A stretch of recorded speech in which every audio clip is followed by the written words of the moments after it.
Unatazama Ndizi TV. Afrika.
Mpenzi mtazamaji, sabal heri na natumai kuwa ubuheri wa afya asubuhi hii ya leo ya Jumatano. Tarehe ni 26 mwezi huu wa Machi, mwaka ni wa 2025, ambapo nakualika kwenye kipindi chetu cha Pambazuko siku hii ya leo. Natumai kwamba umeamka vema. Langu jina ni Jacinta Nyabeta. Nami ni Jeff Nyakundi. Tunakukaribisha kabisa katika kipindi chetu kuanzia sasa hivi hadi mida ile ya saa 3, ambako tutaangazia mengi tu jinsi ambavyo tumekuandalia kutoka studio zetu hapa. Kwanza katika studio zetu za Ndizi TV, kumbuka kwamba unatupata katika mitandao yetu ya kijamii. Pale Facebook utatupata kama Ndizi TV News Digital. Vile vile pale YouTube pamoja na Instagram na X account utatupata @Ndizi TV News. Kumbuka kwamba utazungumza nasi kupitia ujumbe mfupi ama SMS, na pia kupitia mtandao wa WhatsApp kwa nambari yetu ya studio 0792192834. Tovuti yetu www.ndizitv.co.ke. Basi bila shaka sijui kwamba Jacinta wewe umeamka namna gani? Nimeamka vema. Baridi kidogo, mvua mingi, lakini tuko sawa. Tunamshukuru Mungu kwa sababu tunajua mvua ni baraka. Ni kweli, sema kwamba mvua ni baraka. Bila shaka tutakuwa tunaendelea kusonga mbele ikiwa kwamba ni awamu ya kwanza tukikuba himizo la siku ya leo. Na katika himizo la siku ya leo linatoka katika kitabu kitakatifu cha Biblia, pale Waefeso 4:32. Himizo la siku linatoka katika Waefeso 4:32, na Biblia inasema hivi: tena iweni fadhili ninyi kwa ninyi, wenye huruma, mkasamehane kama na Mungu katika Kristo alivyowasamehe ninyi. Nirejelee tena, ni kwamba Waefeso 4:32, tena iweni fadhili ninyi kwa ninyi, wenye huruma, mkasamehane kama na Mungu katika Kristo alivyowasamehe ninyi. Himizo hili linatupa fundisho tu kwamba tunapaswa kuwahurumia na kuwafadhili wenzetu, tukionyesha upendo na msamaha kila wakati, ikiwa kwamba Mungu naye vile vile alituonea huruma, akatuonyesha sisi msamaha huo. Na katika maisha ya kila siku tunapaswa kwamba tujitahidi kuonyesha upendo na uvumilivu kwa wengine. Ikiwa kwamba kuna ile sheria kuu, kiwa umpendi mwenzako basi hautasema kwamba unampenda Mungu. Ni vizuri tuoneane huruma sisi kwa sisi na tusaidiane mara ambako sisi tutaweza. Naam, na pia kuongezea tu kwa sababu tunataka kuwahimiza watazamaji wetu jinsi umesema hapo, tena iweni wafadhili ninyi kwa ninyi, wenye huruma, mkasameheane kama na Mungu katika Kristo alivyowasamea ninyi. Inamaanisha kwamba sisi sio Mungu. Tunapaswa kuwasamea, na kwa Biblia wanasema kwamba tunapaswa kumsamehe rafiki yetu ama yule ambaye ametukosea mara 77, uongeze 7 uzidishe 7. Naam, unafaa kusamehea yule ambaye amekukosea mara nyingi. Inamaanisha hata haufai kushinda ukihesabu ni mara ngapi umemsamehe huyu, kwa sababu sisi wote ni binadamu, sisi wote tunafanya makosa. Mara kwa njia moja ama nyingine unapata kwamba tumekosea mtu mmoja bila kujua ama na kujua. Kwa hivyo ni vizuri kusameheana, kwa sababu pia wewe ambaye unamsamehe pia wewe ulisamehewa kwingine, na pia Mwenyezi Mungu huwa anatusamea makosa yetu. Kweli jinsi ambavyo umetaja, basi na hilo ndilo himizo la siku hii ya leo. Aha. Lakini bado tukisonga mbele sababu tushamaliza na himizo, tukianza kabla tuingie kwa yaliyojiri. Siku ya jana tulisikia kwamba bado vikao ama mahojiano ya IEBC ya kumtafuta tume ya mwenyekiti wa IEBC yanaendelea. Jana yalikuwa siku ya pili, leo itakuwa siku ya tatu na ya mwisho. Na pia tulipata habari kwamba maafisa ama makamishna ambao watakaanza kuhojiwa walikuwa 105 wakapanda kutoka 105 wakafika 111 ambao watawasaidia. Yani sababu ya kuongeza hao 6 ni kwa sababu walisema kwamba waliona kwamba vijana hawaja wakilishwa vizuri kwenye makamishna hao, na pia wakasema kwamba mikoa tofauti ama regional boundaries pia ilikuwa imezingatiwa, lakini sasa walikuwa wanataka kuhakikisha kwamba hizo zote zimehitimishwa ama zimefikishwa kabla waanze mahojiano hayo ya kutafuta makamishna wa IEBC. Na wale ambao walikuwa wanatafuta kiti cha wenyekiti wa tume hiyo ya uchaguzi na mipaka hapa nchini, mahojiano hayo yatakuwa yanakamilika leo hichi ambavyo umetaja pale, na tunatarajia kwamba ifikapo mwezi kesho katikati pale tutakuwa tumefahamu ni nani ndiye atakuwa ama ni nani ambaye atakuwa mwenyekiti wa tume hiyo ya uchaguzi hapa nchini Kenya, kwa kwamba ataanza mchakato wa kuandaa na kuandaa nyumba yake kwa minajili ya uchaguzi wa mwaka 2027, kwa kwamba kuna mengi ambayo kidogo hayajafanikishwa kwa sababu ya kutokuwa ofisini kwa makamishna wa kutosha na mwenyekiti wa tume ile ya IEBC. Na pia tuliona waangalizi wa uchaguzi pia wakizungumzia masuala tofauti, ambapo walisema kwamba wana wasiwasi kidogo kwa sababu hawajaaminia kwamba tume hii ya IEBC ikiingia ofisini itapata muda wa kutosha wa kufanya yale yote ama kutekeleza yale yote ambayo bado hayajatekelezwa. Tukianza na chaguzi nyingi ambazo hazijafanywa kwenye bunge ndogo. Kuna magavana ambao waliaga, labda wakilishi wadi na pia wabunge wengine. Kwa hivyo wakasema kwamba kwa sasa wana hofu kwa sababu yale mambo ambayo yalikuwa yanafaa kutekelezwa kwa miaka 5 hayajatekelezwa. Kwa sasa tume hiyo ikitengenezwa itakuwa tuna miaka 2 na miezi 2 hivi 5 kufanya kazi hii ambayo ni ya miaka 5. Kwa hivyo ukiangalia wakati walikuwa wanafanya usaili wao kwenye televisheni, walikuwa wanasema kwamba wanauliza ukiangalia maafisa wale ambao wanafanya interviews wanauliza kwamba wewe ukiingia ofisini utaanzia nini? Utaanzia nini? Alafu tulikaona wengine wakisema kwamba wataanzia labda uchaguzi, chaguzi hizi ndogo, ama kuhakikisha kwamba si commissioner lakini tume yote wameweza kuanza kazi yao kwa njia mwafaka. Walikuwa nazungumza mambo mengi, lakini hatujui kama wataweza, kwa sababu hata kama wataharakisha bado uangalizi wa uchaguzi ambao waliongozwa na kikundi cha ILOG walikuwa wanasema kwamba hawana imani kama huu muda ambao tume hii imepatiwa ya kufanya kazi hizi zote utawatosha. Na ni kweli kuna taswishi kwamba jinsi ambavyo muda ambao umebaki na tume ambayo sasa hivi ndio inatafutwa ingekuwa ama wakati wa nyuma ingekuwa sasa hivi ni kuangalia mipaka imeangaliwa ya maeneo bunge na kaunti zote, chaguzi ndogo ambazo wale ambao wameaga wabunge wakiwemo wawakilishi wadi wamefanya uchaguzi, hizo ndogo zingekuwa sasa hivi zimefanywa. Lakini ukiangalia kalenda ambavyo mambo yanaendelea na mwaka wa uchaguzi wa 2027 unaendelea kusogea karibu, basi ni kazi ambayo itakuwa ni ngumu kidogo, na tutaangazia yule ambaye atakuwa anateuliwa kama mwenyekiti wa tume hiyo ya IEBC, jinsi ambavyo atakuwa anapanga tume hiyo kwa minajili ya kuhakikisha kwamba wamefanya kazi jinsi ambavyo inafaa.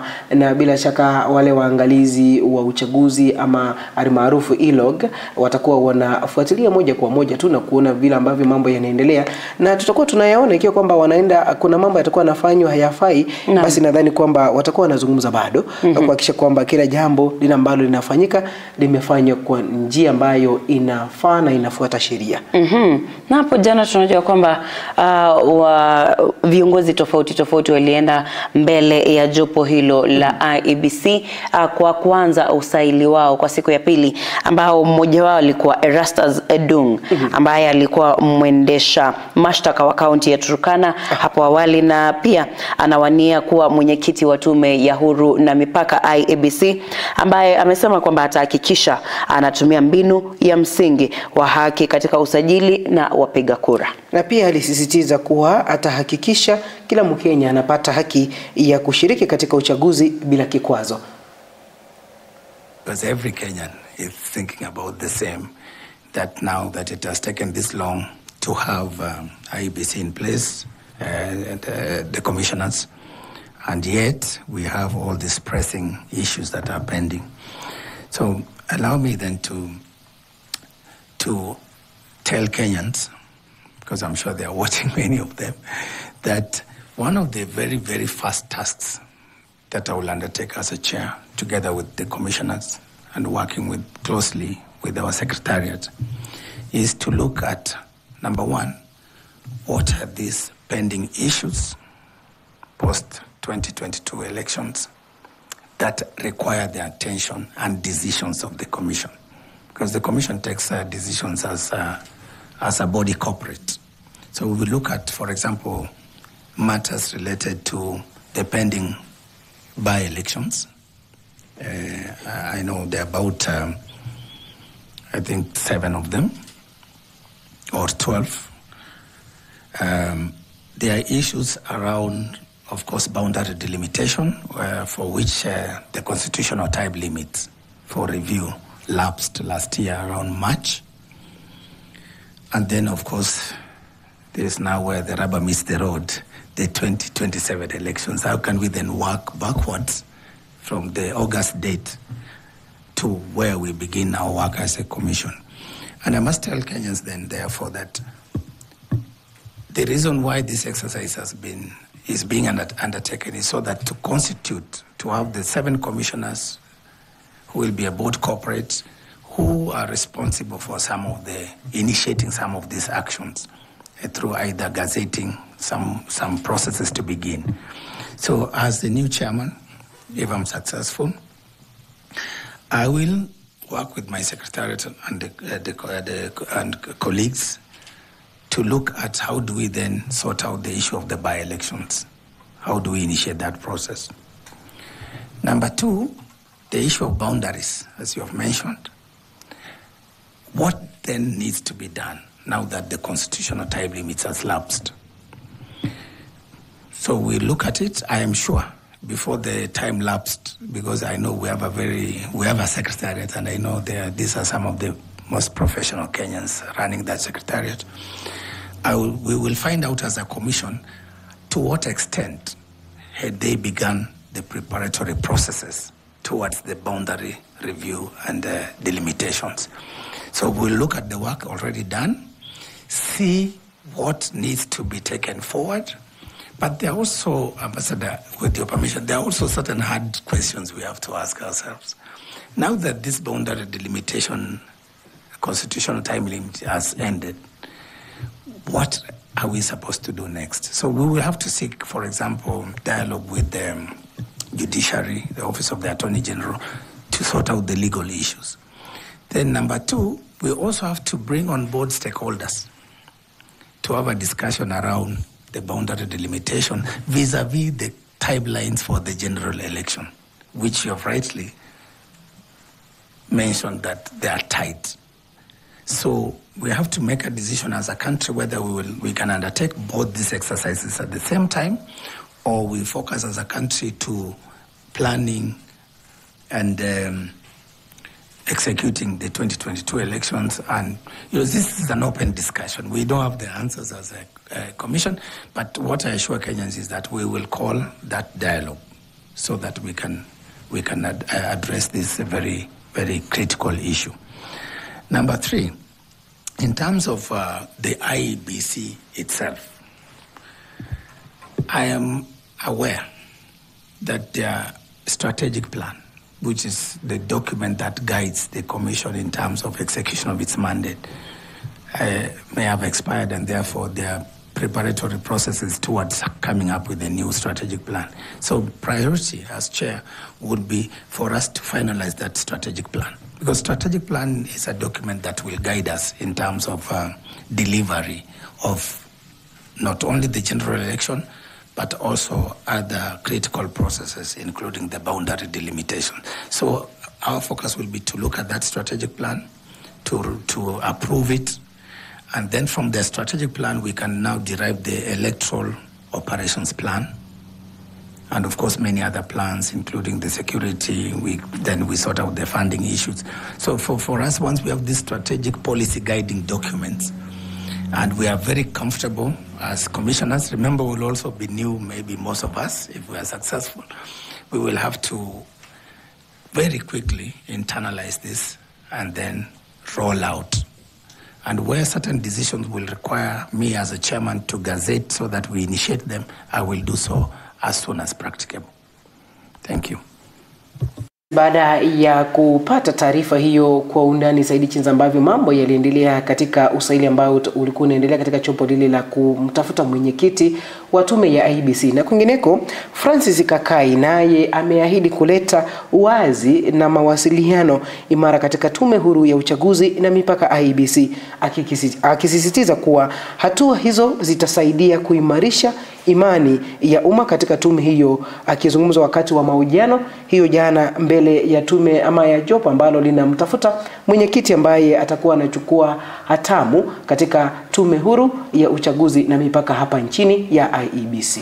Naam, Kaikai alizungumza akisema kwamba atahakikisha kuwa mchakato wa uchaguzi unakuwa wazi na wa kisheria ili wananchi wawe na uhakika wa matokeo ya uchaguzi itakapofika mwaka wa 2027. Tuangalia habari hiyo. Trust will always be a challenge to any EMB. We have a trust deficit, a trust issue with the IEBC. Some of the practical things we can do is increased stakeholder engagement. You need to bring together all the stakeholders in the electoral processes and discuss and come up with practical solutions on how do we deal with this issue of trust. Because once you don't have trust, then it will challenge you with the issue of credibility of the election. Number 2, you need to have a very strong communication team or communication strategy. What is it that you are doing? You need to be as transparent as possible. You need to open your doors and your windows to everybody, every voter, every Kenyan to understand what you are doing. You need to communicate. You need to be felt. You need to be everywhere. That's the only way you increase the issue of trust. The electoral processes, again, from beginning of voter registration, you need to be very transparent. If members of the public are saying the voter register is not proper, is not updated, explain to them. Increase their trust. Explain to them why the voter register is not updated. Tell them and give them very practical solutions what you are going to do as an IEBC to have a proper voter register, because a critical document when you are going to the election. Voter education, you need to explain to them. So that trust issue entirely means you need to enhance it through those mechanisms that I've talked about. But more important is communication. You need to be trusted before that voter goes to an electoral process. We are working in the realm of elections. You must have a stakeholder engagement, because it's the stakeholder engagement that gives you the trust issue that we are talking about previously. So you must have stakeholder engagement. And luckily for us, we have even legislated the stakeholder engagement. That's why PPLC exists, to bring these parties together. And also, situations arise when all voters want to engage with you. But when you are engaging with the stakeholders, you are limiting yourself only to the process of election. you are limiting yourself only to the transparency of the election. You are limiting to yourself of only the gaps that exist in the process that you want to fix with the help of those stakeholders. For example, if you are going into an election and you don't involve critical stakeholders like women, organizations, or PWDs, or minorities, you will have a problem. But now, how you limit that engagement to independence is that you allow the engagement to take place, but you go back and say, I am independent, and I'll only stick to what the law says that I must do, and therefore you will give me, as a stakeholder, you will give me input, but that input... Ni baadhi ya viongozi ambao walikuwa mbele ya jopo la kutafuta wenyekiti wa tume ya IEBC, ambapo siku hiyo ya jana tuliona Erastus Edung pamoja na Francis Kisinga wakiwa mbele ya jopo hilo, na pia Jacob Ngwele naye Joy Mdivo, ambao kwa siku ya jana waliweza kumaliza masaa yao mbele ya jopo hilo na kujitetea na kuelezea jinsi watakavyo ama mipango yao watakapo, labda iwapo wapate viti ama cheo hicho cha kuwa mwenyekiti wa IEBC. Na kwingineko, usaili huu utakuwa unakamilika siku hii ya leo ya Jumatano.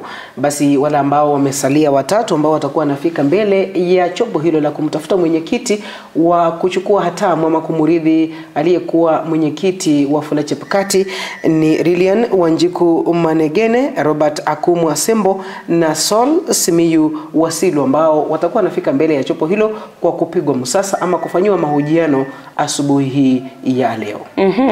Na tutakuwa tunaangazia masuala haya ama taarifa hizo pia utakuwa unazipata hapo kwenye Mpasho saa 7, ili tukuelezee ni yapi yanaendelea kutokea kulingana na usaili wa kutafuta wenyekiti ama mwenyekiti wa tume ya uchaguzi na mipaka. Na tukiendelea kusonga mbele ni kwamba waziri mwenye mamlaka makuu hapa nchini Kenya na pia waziri wa masuala ya kigeni na diaspora Musalia Mudavadi, katika kikao ambacho kiliandaliwa hiyo jana, ambacho kinahusisha wawakilishi kutoka bara la Asia na Afrika, kinajulikana hali maarufu Open Government Partnership Africa and Middle East Ministerial Meeting, kikao ambacho kilifanyika hiyo jana. Musalia Mudavadi alizungumza jinsi ambavyo nchi mbalimbali zitajitolea kusitisha mizozo haswa katika nchi mbalimbali, na kusema kwamba Kenya inajitolea kuhakikisha uwazi nchini. Conflict is consuming us. How do you explain heads of state on two important regional blocks, the East African Community and SADC, sitting until midnight, not to plan budgets, not to plan how to enhance free trade in the two economic regional blocks, not to plan how the Africa continental free trade will move, but sitting until midnight to try and resolve conflict. So, as we speak about open government again, we then need to ponder what more can be done within the framework of this conversation, so that we spend time and resources doing the right things, doing the more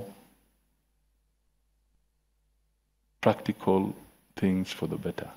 And I'm not saying abating conflict is a bad thing. No, it's a good thing. But should we have been there in the first place? That's the question. Should we be putting ourselves, when we look at the Horn of Africa, the challenges, I don't have to, it's in the public domain. We are all seeing the conflict around us. The same holds for even other areas. We know the disruptions of the war in Europe and the war in the Middle East and the impact it's having on our economies. Supply chains have been disrupted and so forth. We also know that policies in in the international arena are completely being overhauled. In loose terms, I would say that there's an earthquake that has taken place, and the tremors are beginning to go far and wide in all this. But open government will enable us to share experiences. Open government will help us to put more pressure on the leadership in our countries and our societies so that they can hopefully be better as we move forward. In Kenya, the whole issue of being open is now a constitutional requirement. We cannot undertake any piece of legislation. We cannot push any policy position. We cannot even take up a development program without public participation. So there's no way any public institution, and indeed even the private sector, can just wake up and ambush a region or ambush a community with a program, with a project. It's not allowed. Our constitution is very specific that you must have public participation, which means you must talk to the people, you must engage, you must disclose what you intend to do, and you must allow them to have an input and a say in what you intend to do. Now, that has also come with its own challenges. And this is perhaps where I want to pitch, so that as we reflect on some of these things, we can also try and see how to balance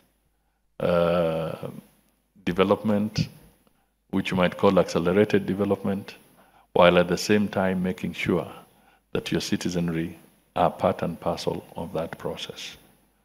Na hayo yakiendelea, waziri huyo Musalia Mudavadi pia aliongezea kwamba atakuwa kuwahusisha, ama alisema umuhimu wa kuwahusisha wananchi katika kutekeleza miradi mbalimbali nchini Kenya. Hebu tusikize ni kipi kile ambacho alitaja kuhusiana na hilo. One of the things that we have scoped and mapped out is that to effect a robust reform agenda, each ministry was asked to give its priorities, especially the legislative agenda.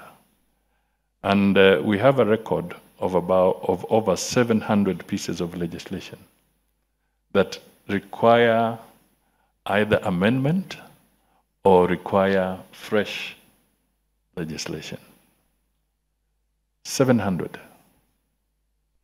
That means even if you have the most efficient parliament or county assembly, you have to figure out how fast or how long it would take for them to do 700 pieces of legislation. And we have seen situations where if you have not had public participation, that legislation is declared unconstitutional and it's thrown out by our courts, and it has happened. Okay, so we have learned the bitter way through practical motions and examples. So everybody now must make sure that you're doing public participation. Otherwise, the courts will declare that law unconstitutional until you have gone through that motion. But here is the catch. We also asked the ministries, just give us an estimate. What would it cost you to go through the process and have your public participation? Because the government itself, the originating ministry or department, is required to undertake public participation, whether it is stakeholder engagement or whatever it is, whatever semantics you may use, but it is public participation, perhaps to develop the policy. Then you go through public participation to develop the piece of legislation. Then you submit it to Parliament, and Parliament again is mandated but also obligated to do public participation. Then after you've done the piece of legislation, there are statutory instruments, that is the subsidiary legislation. Then to do the subsidiary legislation, you must again do public participation. So I told them, just tell us, what do you think it would cost? According to this, by rule of thumb, the lowest process that came up was it would cost 10 million shillings to go through a public participation. There are others, some kind of bills whose nature requires you to do even more in terms of public participation. And the departments were giving us figures of 50 million to 100 million to go through the full hog. Ladies and gentlemen, 700 pieces of legislation multiplied by 10 million alone at the lowest is about 7 billion shillings.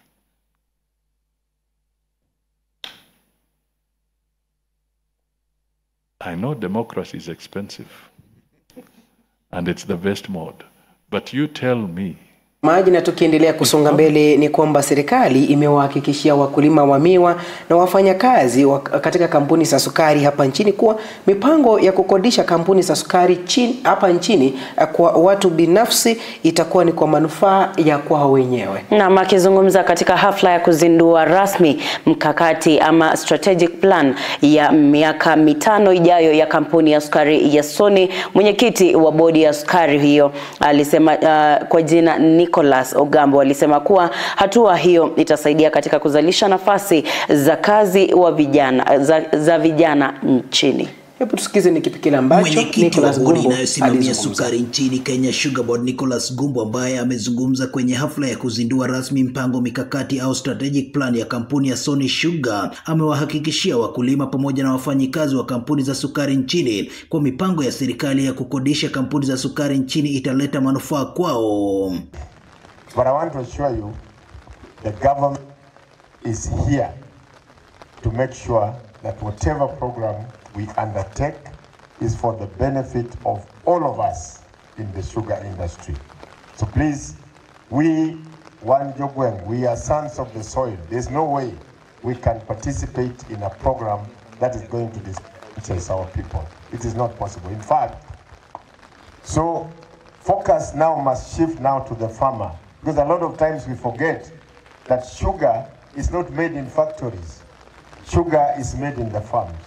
We want to see whatever programs that we take benefiting the farmers.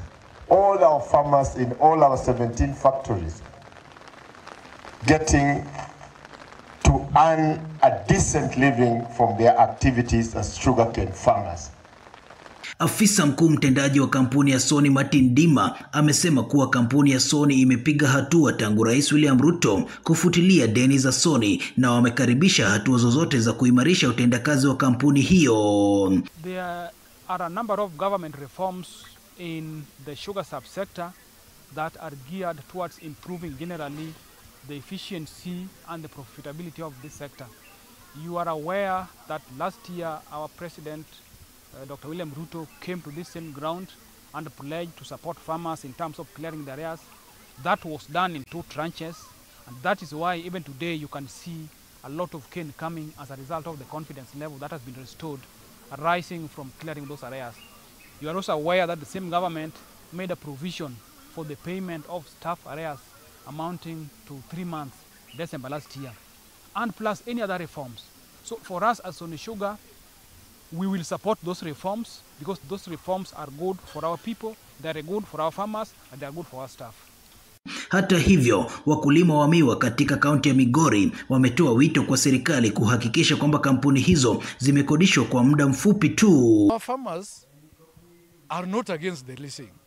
But what is amazing is that we don't know the period in which this leasing will take. Whether it is 30 years, whether it is 40 years, nobody has come out clear and tell us. Now, the stand of our farmers is, let this leasing not go more than 20 years. Because if it goes more than 20 years, then it means our farmers may suffer more than 20 years. Nikiripotia Ndizi TV kutoka kaunti ya Migori, mimi ni Lennox Odede.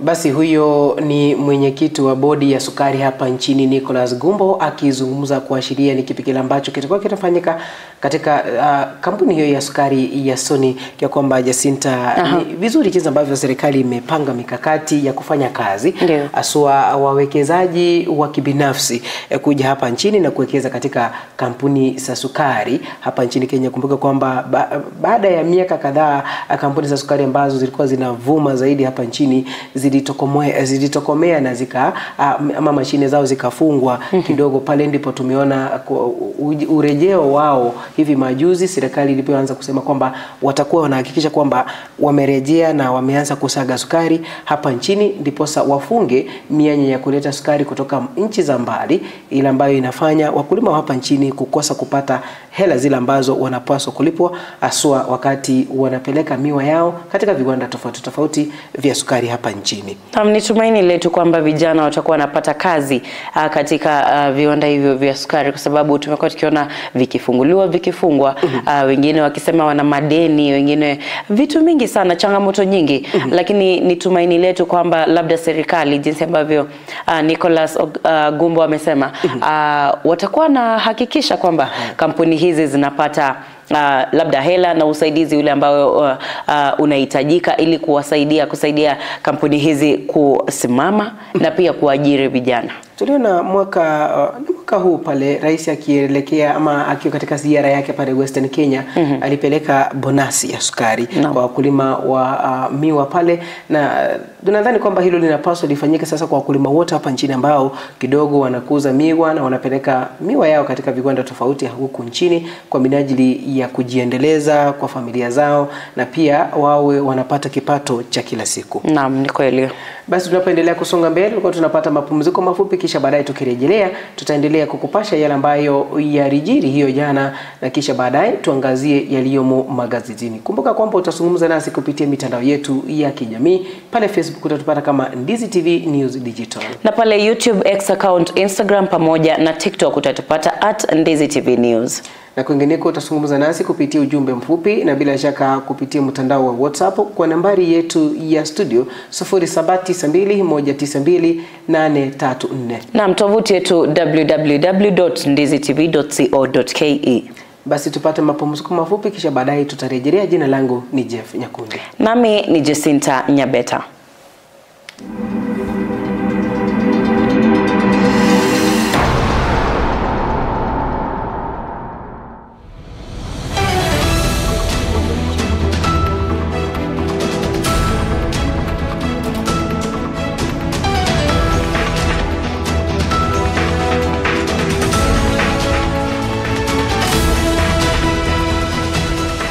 Unatazama Ndizi TV Africa.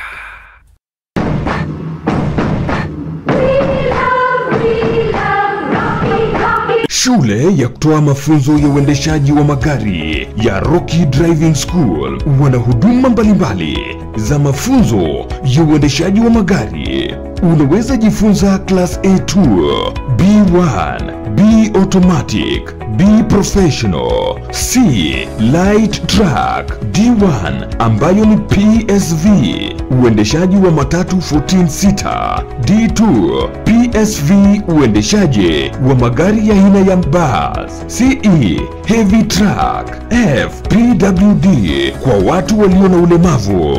Pia wana short courses za PCD na B executive. Uzuri wa kujifunza kuendesha gari na Rocky Driving School ni kwamba klase zao ziko flexible kabisa na ni wakati wowote kwa siku. Wako approved na shirika la NTSA. Kuna mafunzo ya kuendesha mezani, wana basic mechanics, basic first aid na mengine mengi. Mjini Kisii wapo jumba la Market Plaza next to Uhuru Plaza. Nyakoe wako Kiuge Junction. Nyamira Rocky Driving School wako at Manga Building Sama Petrol Station, na Ugembo wako mita 100 kutoka barabara kuu ya Mosora, na pia wako Kilgoris Town. Wana special offers kwa Form 4 school leavers. Kwa mengi zaidi mpigie simu manager wa Rocky Driving School.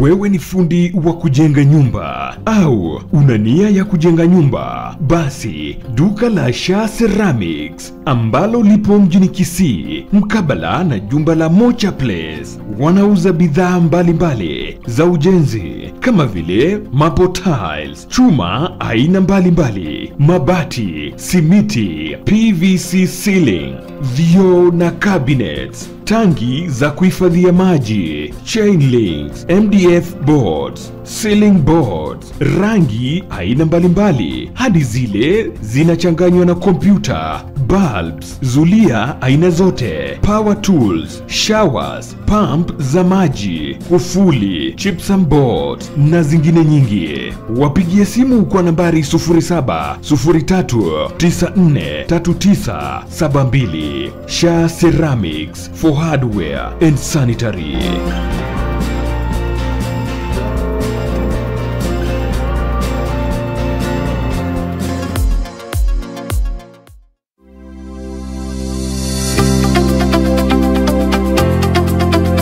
Ram Training College ni chuo cha mafunzo ya udaktari kilicho mjini Kisii. Kina courses kama vile Diploma in Nursing ambao usajili wake wa mwezi wa 3 na mwezi wa 4 unaendelea. Katika usajili wa mwezi wa 9 na mwezi wa 10 kuna courses kama vile Diploma and Certificate in Clinical Nutrition and Dietetics, Diploma and Certificate in Medical Social Work, Certificate in Theatre Technology, Diploma in Community Health na Certificate in Community Health Assistant. Kuna uwezekano wa kupata mkopo wa HELP na mafunzo ya HTC NASCOP yanaendelea na usajili wake.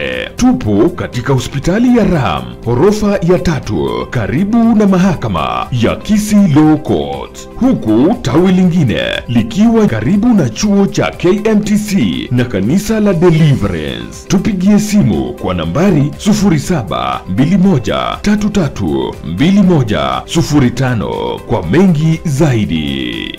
Welcome to Ram Medical Training College. Ram Training College. We provide quality service and uphold high intellectual values.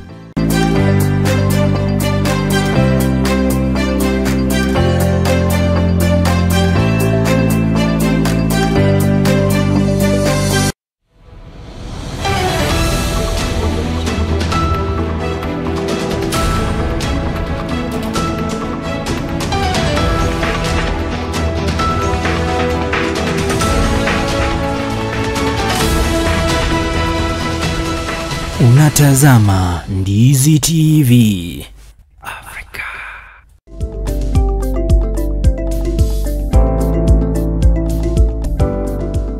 Tena mpenzi mtazamaji wa Ndizi TV popote pale ulipo, tuendelee kukufahamisha yale ambayo yalitokea na yale ambayo yanaendelea kutokea hapa nchini Kenya katika kipindi chetu cha Pambazuko asubuhi ya leo, ukiwa nami Jeff Nyakundi nami Jacinta Nyabeta. Tufuate kwenye mitandao yetu ya kijamii, kwa Facebook utupate @Ndizi TV News Digital. Na kwingineko utazungumza nasi kupitia ujumbe mfupi na pia ujumbe kupitia mtandao wa WhatsApp kwa nambari yetu ya studio 0792192834.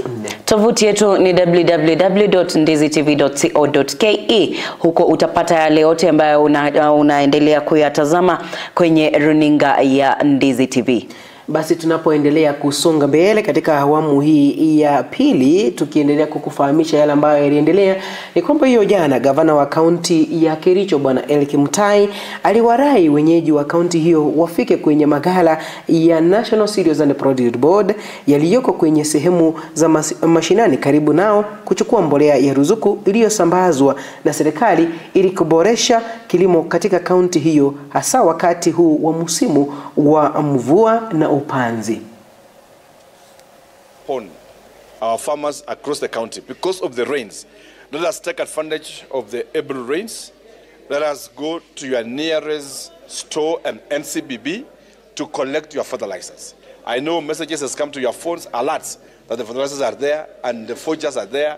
So we just call upon our farmers to be able to go and please collect and buy your fertilizers in your nearest store that the county government has supported you. The future of this nation is on forestall food security and be able to produce as opposed to consumption. And that's something that fertilizers goes a long way in ensuring ni matamshi yake Eric Mutai ambaye ni gavana wa kaunti ya Kericho hapo jana akizungumzia kuhusu mbolea. Lakini pia tumekuwa tukiona kwamba mbolea ambayo haipaswi kuwa kuuziwa Wakenya imekuwa ikisambaa nchini. Tumeona kaunti tofauti ambazo ambako serikali imeweza kunasa mbolea ambazo hazikuwa zinafaa kuachiliwa. Tuliona juzi tu bado jana tuliona Kakamega, kaunti ya Kakamega pia walipata fertilizer ambayo ni mbaya ambayo watu wanauziwa. Na kwa sababu pia hapo awali pia wakulima walisema kwamba walipatiwa mchanga.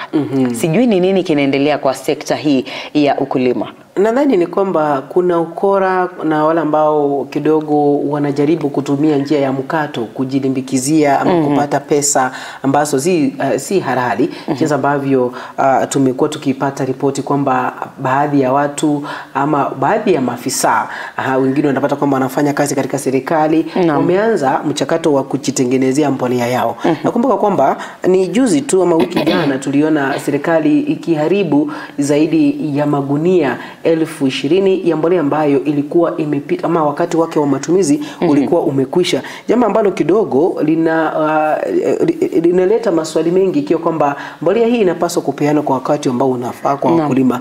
Na changamoto zile ambazo zimekuwa zikishuhudiwa aswa na wakulima, ukosefu wa chembe aswa mahindi ama mbolea, samahani si mbolea, ile mimea ambayo inapandwa aswa miche ambayo inatumika pale shambani. Basi ni hakikisho kwamba ama tunadhani kwamba serikali itakuwa inahakikisha vile vyote ambavyo vinahitajika kupatikana aswa wakati huu wa upanzi, wakati huu wa mvua ambayo imeanza kunyesha kote hapa nchini Kenya na wakulima wanapojipanga katika upanzi wakati huu. Naam, na katika kaunti hiyo ya Kakamega kukuambia tu mpenzi mtazamaji ni kwamba kilo 12,000 ziliweza kunaswa pale ambazo walikuwa nauzia wananchi wengine ambao watu watatu waliweza kutiwa maroni kwa si maroni lakini waliweza kushikwa kwa sababu ya kuuza fertilizer hiyo ama mbolea hiyo feki katika kaunti hiyo ya Kakamega. Lakini pia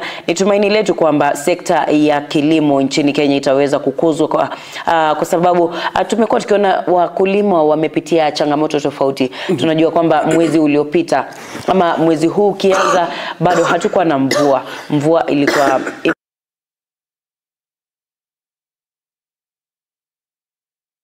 kuanza kupanda tena, unapata kwamba tena wanapata changamoto nyingine ya kupata mbolea feki ambayo inawasumbua pia wakulima wenyewe, na pia inaleta hali mbaya ya chakula, kwa sababu tukizungumzia kuhusu food security, wakulima hawa ndio wanatupatia chakula ambayo tunatumia nchini. Kwa hivyo ni vizuri pia wao wapate ile support kutoka kwa serikali ili waweze kusonga mbele kama wakulima, na hivyo kusaidia sekta ya kilimo nchini. Na nadhani tena jambo lingine ambalo linachangia mambo kama haya ni kwamba Wakenya wengi tumependa njia ya mkato. Kia kwamba unaona mbolea ambayo unafaa kuinunua, mtu mwingine na kueleza kwamba ninayo kidogo, utainunua kwa bei ya chini. Kwamba wazungu wanasema kwamba cheap is expensive. Utanunua hiyo ya bei ya chini, utatumia shambani, na kisha baadaye usipate mazao jinsi ambavyo ulikuwa unatarajia, ama upate mazao ya chini kuliko yale ambayo ulipata mwaka ambao umepita. Basi ni wajibu wetu sisi wote tuwajibike, tushikane kwa pamoja kuhakikisha kwamba tumepewa kila ambacho kinatufaa sisi aswa wakulima ambao wanajiandaa katika msimu huu wa upanzi. Naam, tukiachana nayo tukisonga mbele ni kwamba wazazi wa eneo bunge la Nyakach katika kaunti ya Kisumu wamehimizwa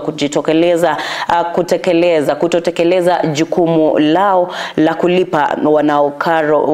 kulipia wanao karo ya shule, haswa kwa wale ambao wako kwenye vyuo vikuu, ili kuhakikisha kuwa wanafunzi hao wamebaki shuleni na kujikita katika masomo yao.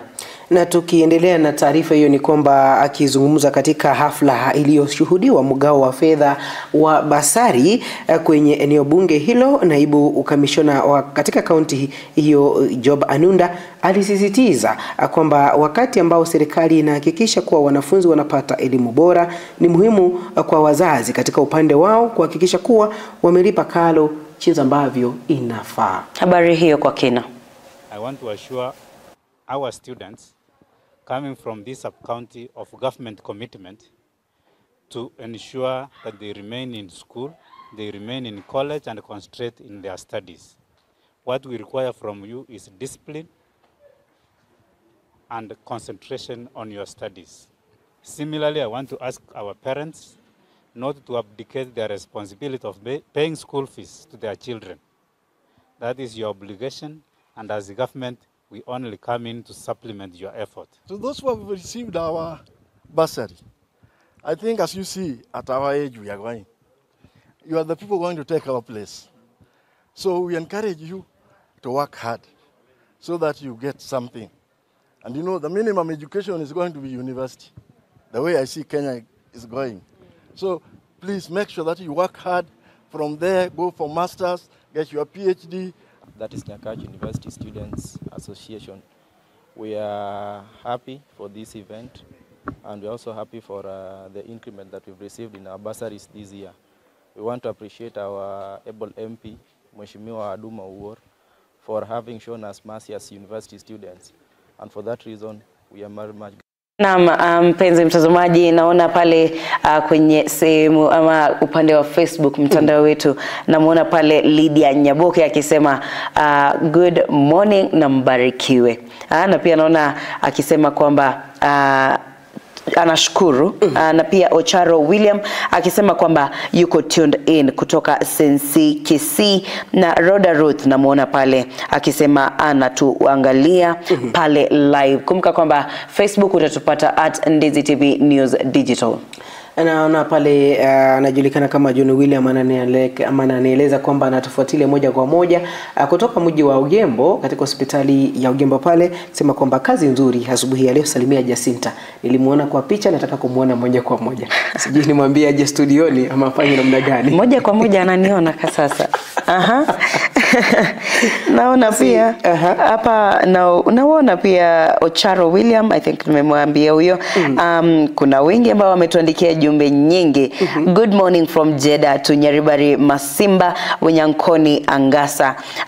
Ndizi TV News Digital, huyu anaitwa Rhoda Ruth. Ritunda Green anasema pia from Karen anatuangalia live. Good morning Ndizi TV News Digital. Honorable Julius Omosomba pia namuona pale tune in. Legrand Baba Chantel anasema watching live from headquarters.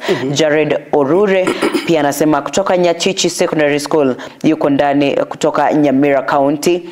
Kalen Osinde anasema kutoka Nyamakoroto yuko ndani. Omwana Lini Mokogoti anasema kutoka Utawala. Mihango Linet Mokogoti anasema anatutazama pamoja na wengine wengi. Omosori wege susu pia namuona pale Kirandi Dennis aka anasema kwamba kutoka Nakuru City Salams Club yuko mpaka Gachuba Seito anasema yuko ndani anatutazama. Na pale Ocharo William anasema kwamba kutoka maeneo ya Sensi Kisii County anafuatilia moja kwa moja. Ni baadhi tu ya mashabiki wale ambao wanaendelea kutufuatilia moja kwa moja katika mitandao yetu ya kijamii. Kumbuka pia sisi utatupata katika mitandao hiyo ya kijamii, hasa upande wa Facebook utanipata kama Jeff Nyakundi. Nami utanipata kama Jacinta Nyabeta. Basi tunapoendelea kusonga mbele baada ya kufahamisha yale ambayo yalijiri katika maeneo tofauti tofauti hapa nchini Kenya, basi tupate mapumziko mafupi, kisha baadaye tukirejea tutakuwa tunaangazia yaliyomo katika magazeti asubuhi hii. Yaliyokumbuka kwamba magazeti makubwa ama makuu mane tutakuwa tunayaangazia, ikiwemo gazeti lile la The Standard newspaper na pia gazeti lile la The Daily Nation. Na pia gazeti la The People's Daily na gazeti la Taifa Leo. Hayo yote tutakuwa tunayachambua hapa ndani ya Pambazuko, ikiwa ni siku ya Jumatano. Basi usiende mbali, tutakuwa tunarejea hivi punde.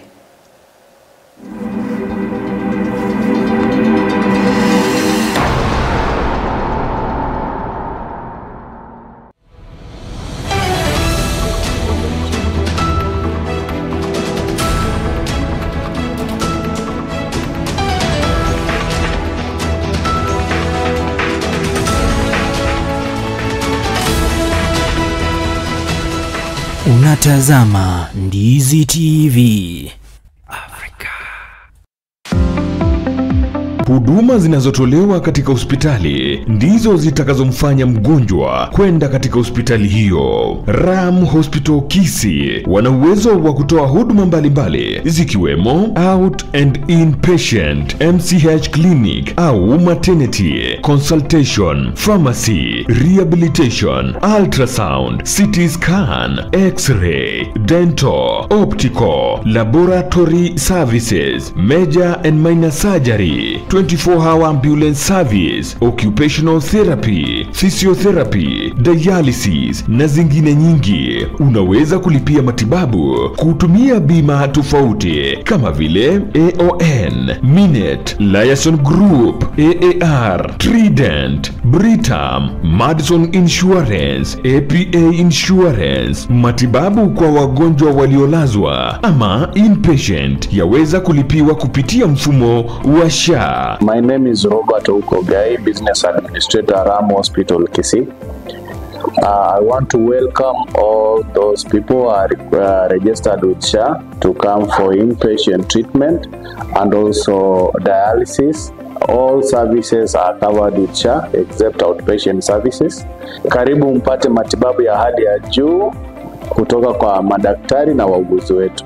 Kwa mengi zaidi, tupigie simu kwa nambari 0705239289 au tutembelee katika mji wa Kisii karibu na Kisii Law Courts. Ram Hospital Kisii, health first and health always.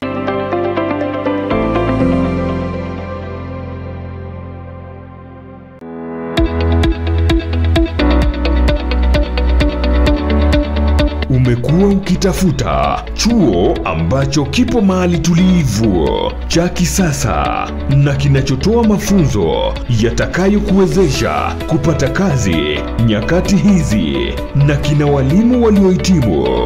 Bas Camel Park Training College ndicho chuo hicho.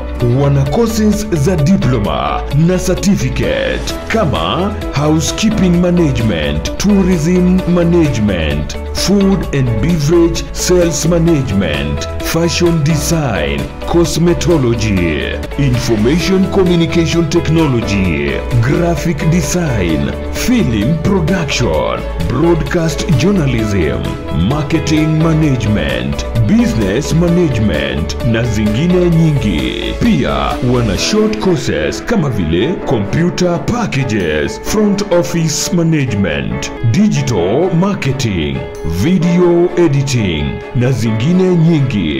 Admission inaendelea. Mwandikie barua msimamizi mkuu wa chuo hicho pamoja na vyeti vyako vya KCSE au result slip. Pia unaweza jisajili mtandaoni kwa tovuti yetu ya www.camelparkcollege.co.ke au upige simu kwa 0755386594 au 0753915354. Tupo katika barabara ya Kisii Kilgoris. Camel Park Training College, empowering excellence, inspiring innovation. Wewe ni fundi wa kujenga nyumba au una nia ya kujenga nyumba? Basi duka la Shah Ceramics ambalo lipo mjini Kisii mkabala na jumba la Mocha Place wanauza bidhaa mbalimbali za ujenzi kama vile mapo tiles, chuma aina mbalimbali, mabati, simiti, PVC ceiling, vioo na cabinets, tangi za kuhifadhia maji, chain links, MDF boards, ceiling boards, rangi aina mbalimbali hadi zile zinachanganywa na kompyuta, bulbs, zulia aina zote, power tools, showers, pump za maji, kufuli, gypsum boards na zingine nyingi. Wapigie simu kwa nambari 0703943972. Shah Ceramics for hardware and sanitary.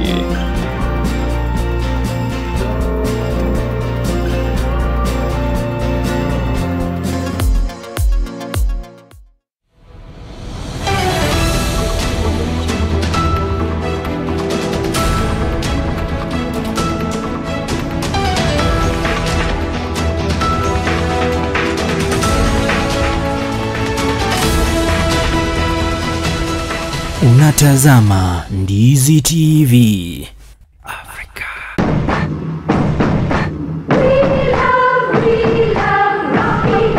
Shule ya kutoa mafunzo ya uendeshaji wa magari ya Rocky Driving School wana huduma mbalimbali za mafunzo ya uendeshaji wa magari. Unaweza jifunza class A2, B1, B automatic, B professional, C light truck, D1 ambayo ni PSV, uendeshaji wa matatu 14 sita, D2 PSV, uendeshaji wa magari ya aina ya bus, CE heavy truck, F PWD kwa watu walio na ulemavu.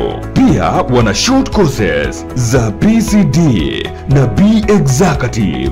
Uzuri wa kujifunza kuendesha gari na Rocky Driving School ni kwamba klase zao ziko flexible kabisa na ni wakati wowote kwa siku. Wako approved na shirika la NTSA. Kuna mafunzo ya kuendesha mezani, wana basic mechanics, basic first aid na mengine mengi. Mjini Kisii wapo jumba la Market Plaza next to Uhuru Plaza. Nyakoe wako Kiuge Junction. Nyamira Rocky Driving School wako at Manga Building Sama Petrol Station, na Ugembo wako mita 100 kutoka barabara kuu ya Mosora, na pia wako Kilgoris Town. Wana special offers kwa form 4 school leavers. Kwa mengi zaidi mpigie simu manager wa Rocky Driving School.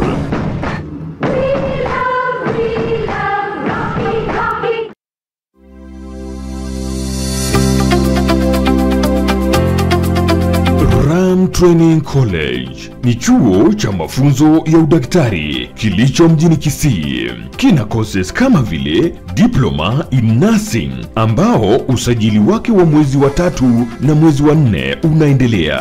Katika usajili wa mwezi wa 9 na mwezi wa 10 kuna courses kama vile Diploma and Certificate in Clinical Nutrition and Dietetics, Diploma and Certificate in Medical Social Work, Certificate in Theatre Technology, Diploma in Community Health na Certificate in Community Health Assistant. Kuna uwezekano wa kupata mkopo wa HELP na mafunzo ya HTC NASCOP yanaendelea na usajili wake. Tupo katika hospitali ya Ram, ghorofa ya 3, karibu na mahakama ya Kisii Law Court. Huku tawi lingine likiwa karibu na chuo cha KMTC na kanisa la Deliverance. Tupigie simu kwa nambari 0721332105 kwa mengi zaidi.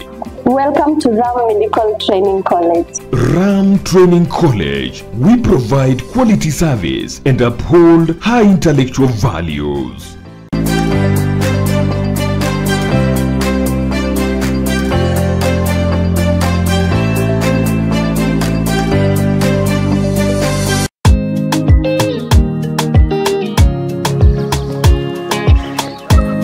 Vipi inakuwaje Mr. Practical Daddy episode nakwambia ndani ya Ndizi TV Africa. Bana nakwambia kuna kipindi kinakuja moto juu ya fire kabisa. Jina kamili sema ni The Urban Blaze mtu wangu, itakuwa pale inaanza siku ya Jumatatu mpaka ifikapo siku ya Ijumaa. Yani Monday to Friday pale moja kwa moja. Yani bana kuanzia pale saa 7:30 mpaka ifikapo saa 10 ya jioni mtu wangu. Yani bana kutawaka moto tena zaidi. Za kusaga kachiri, sakata segere singeli, Mungu yako sawa. Nijashiba kuku hey chote ni choyo. Pale hivyo tukianza show pale siku ya Monday itakuwa pale hivyo tunaanza na yani check up kidogo, unaambia kwamba wewe nani ukiwa area gani, alafu natupata kwa njia gani pale moja kwa moja. Alafu tena kingine itakuwa ni stories pale kuongelea wasanii. Kifika siku ya Tuesday ndio hivyo kabisa after check up itakuwa tunazungumzia msanii ambao anafanya kazi nzuri pale. Alafu siku ya Wednesday ni siku ya watoto, yani wasichana na kuambia. Siku ya Thursday inakuwa ni TBT, alafu ikifika pale siku ya Friday inakuwa pale ni yani bana nakwambia ma request kali kabisa. Kwa hivyo nakwambia bana hapana kosa kutune in zaidi pale ndani ya Ndizi TV Africa. Call me Mr. Practical, they do call me Daddy episode. Sini sawa. Tupatane live. Sini sawa. Kenya mkopo wako fiti na sini sawa. Asini sawa. Mafuta silipanda tukavuka Uganda.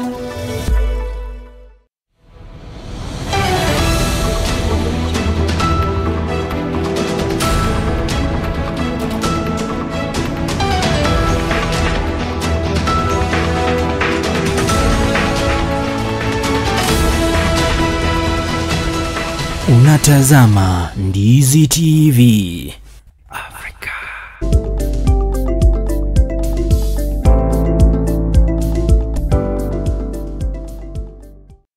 Mpenzi mtazamaji wa runinga ya Ndizi TV Africa, tunapoendelea na kipindi chetu cha Pambazuko, tukiingia kwenye awamu ya pili ambayo ni uchambuzi wa magazeti kwenye siku hii ya leo. Na kumbuka tu kwamba unaweza kutufuatilia kwenye mitandao yetu ya kijamii kwa sehemu ya Facebook utupate @Ndizi TV News Digital. Na kumbuka kwamba utazungumza nasi kupitia mtandao wa WhatsApp na bila shaka kutuma ujumbe mfupi kupitia nambari yetu ya studio 0792192834. Na pia kwenye tovuti yetu www.ndizitv.co.ke. Basi kumbuka kwamba hapa ndipo utakuwa unafahamisha yale yote ambayo yanaendelea, kwa kwamba wakati huu tunaangazia yaliyomo magazetini. Tukianza na gazeti lile la The Standard. Taarifa ambayo imepatiwa kipaumbele katika gazeti hili ni kwamba ni below average CS. Ni waziri ambaye kidogo anaangaziwa pale kwamba kazi yake haijakuwa nzuri, bado pale yale matarajio wengi walikuwa nayo kidogo hajayafikia. Ni taarifa ambazo zimeangaziwa katika ukurasa wa 4 pale kusema kwamba underwhelming. Interior Cabinet Secretary Kipchumba Murkomen is remembered more for his flashy and expensive clothes and jewelry than effort to combat runways insecurity in the country. Kenyans are living in fear. Bandits are having a field day. Terrorists are preaching to their captives deep in Kenyan territory. Goons are attacking perceived enemies with impunity. as gangs take over cities and villages. Kwa kwamba waziri huyu ambaye anaangaziwa pale wizara ile ya usalama wa ndani Kipchumba Murkomen, mwandishi anataja kwamba yeye amekuwa akionekana tu na nguo zake, saa ama vile vitu ambavyo yeye anavyo kuliko kuangazia usalama wa Wakenya wote kwa ujumla, ya kwamba majangili wamekuwa wakiingia humu nchini na kuvamia baadhi maeneo kwa Wakenya. Kwa kwamba kuna yale ambayo yametajwa pale the Mercy Murkomen, kwa kwamba eneo lile la North Rift ama Up North wamesema kwamba zaidi ya watu 30 wamekufa in a bandit attack this year. About 3,000 police officers and 1,500 KDF soldiers are in the North Rift for the fight of banditry. Kwa kwamba zaidi ya Wakenya 30 wameaga dunia, huku maafisa wa polisi 3,000 na wanajeshi 1,500 wakiendelea kushika doria eneo lile la North Rift ama Ponde la Ufa, haswa kwa kupigana na wale wezi wa ng'ombe. Na pale kwingine naona kwamba Teratol, kwa kwamba suspected Al-Shabaab terrorists attacked a police camp in Garissa, killing 6 officers. Na ni jambo ambalo limefanyika tu hivi majuzi. Advisories: the US advised its citizens not to travel or limit movement in region because of rising insecurity. Na kwingine kile ambacho wanataja kwamba ita sabotage politicians and officers are accused of contributing to insecurity, thereby undermining security efforts. Kwa kwamba wanasiasa kidogo pale wananyoshewa kidole cha lawama kwamba kuna jinsi ambavyo wanachangia aswa kudorora kwa usalama hapa nchini Kenya. Na kwingine pale mwandishi anataja kwamba no one is safe. Chiefs, National Police NPRA officer have been targeted with 5 administrators still missing. Wakasema kwamba maafisa wa chifu 5 kidogo pale walitekwa nyara na hawajapatikana. Na wale wanasema kwamba Mkenya ambaye hana mtu wa kumsaidia ama helplessness, kwa kwamba Kenyans live in fear as their security is not guaranteed. Kwa kwamba ni waziri ambaye ameangaziwa ama wizara ile ya usalama wa ndani ambayo inaongozwa na waziri Kipchumba Murkomen. Kidogo pale wengi wanasema ama chinza ambavyo mwandishi ameandika pale ama amechapisha ni kwamba kidogo amelala kazini, na basi Wakenya wangependa sana kuona akifanya kazi chinza ambavyo inafaa kufanywa ama chinza ambavyo ahadi imetolewa na serikali. Na pia tukisonga mbele katika ukurasa wa 5 kwenye gazeti hilo la The Standard, tunaona Rais William Ruto ambapo mwandishi anazungumzia kuhusu ziara yake ambayo anapanga kuanza kwenye Mlima Kenya, akisema kwamba Ruto blows hot and cold over Mount Kenya, ambapo anasema President William Ruto's visit to Mount Kenya region hangs in the balance after differences in opinion of members in his inner circle. Tunajua kwamba Rais William Ruto amekuwa akiandaa vikao tofauti na viongozi wa Mlima Kenya ili kupanga jinsi ziara yake itakuwa inaanza pale kwenye Mlima Kenya, na ni kuzungumzia tu jinsi labda maneno ambayo wanaendelea kuangazia tofauti, labda wakati ambapo anapanga hiyo ziara kwenda Mlima Kenya, yapi yale atakuwa anaenda kuzindua pale. Tumeona wakazi wa Mlima Kenya wakisema kwamba kuna zile projects ambazo zilianzwa na Uhuru Kenyatta ambazo hazijamalizwa. Je, Rais William Ruto atakuwa anazungumzia nini kuhusu hiyo? Na pia atakuwa anazungumzia kuhusu maendeleo yepi, na pia kisiasa atakuwa anawapa nini watu wa Mlima Kenya. Hayo yote ndio mwandishi atakuwa anayaangazia katika ukurasa huo wa 5 kwenye gazeti la The Standard. Basi tukiendelea kusonga mbele ni kwamba gazeti la The Standard ukurasa wa 10 na 11 kwa kwamba ni maswali yameulizwa kuhusiana na mbolea ambayo inapaswa kupeana kwa wakulima. Pale mwandishi akiandika ama akichapisha kwamba fertilizer question as farmers prepare fields for planting. Kwa kwamba ni swali la mbolea ambayo ilitolewa ama inatolewa na serikali ambayo ni ruzuku, jinsi ambavyo wakulima wanapoendelea kujitayarisha ama kutayarisha mashamba yao hasa kwa kupanda ama upanzi, ikiwa kwamba ni msimu wa upanzi wakati nchi ama Kenya ilianza kupokea mvua ya kadri ikiwa kwamba wengi wanaendelea kujiandaa kufanya upanzi. Naam, hayo ni ama baadhi ya taarifa ambazo zimepatiwa kipaumbele kwenye gazeti la The Standard.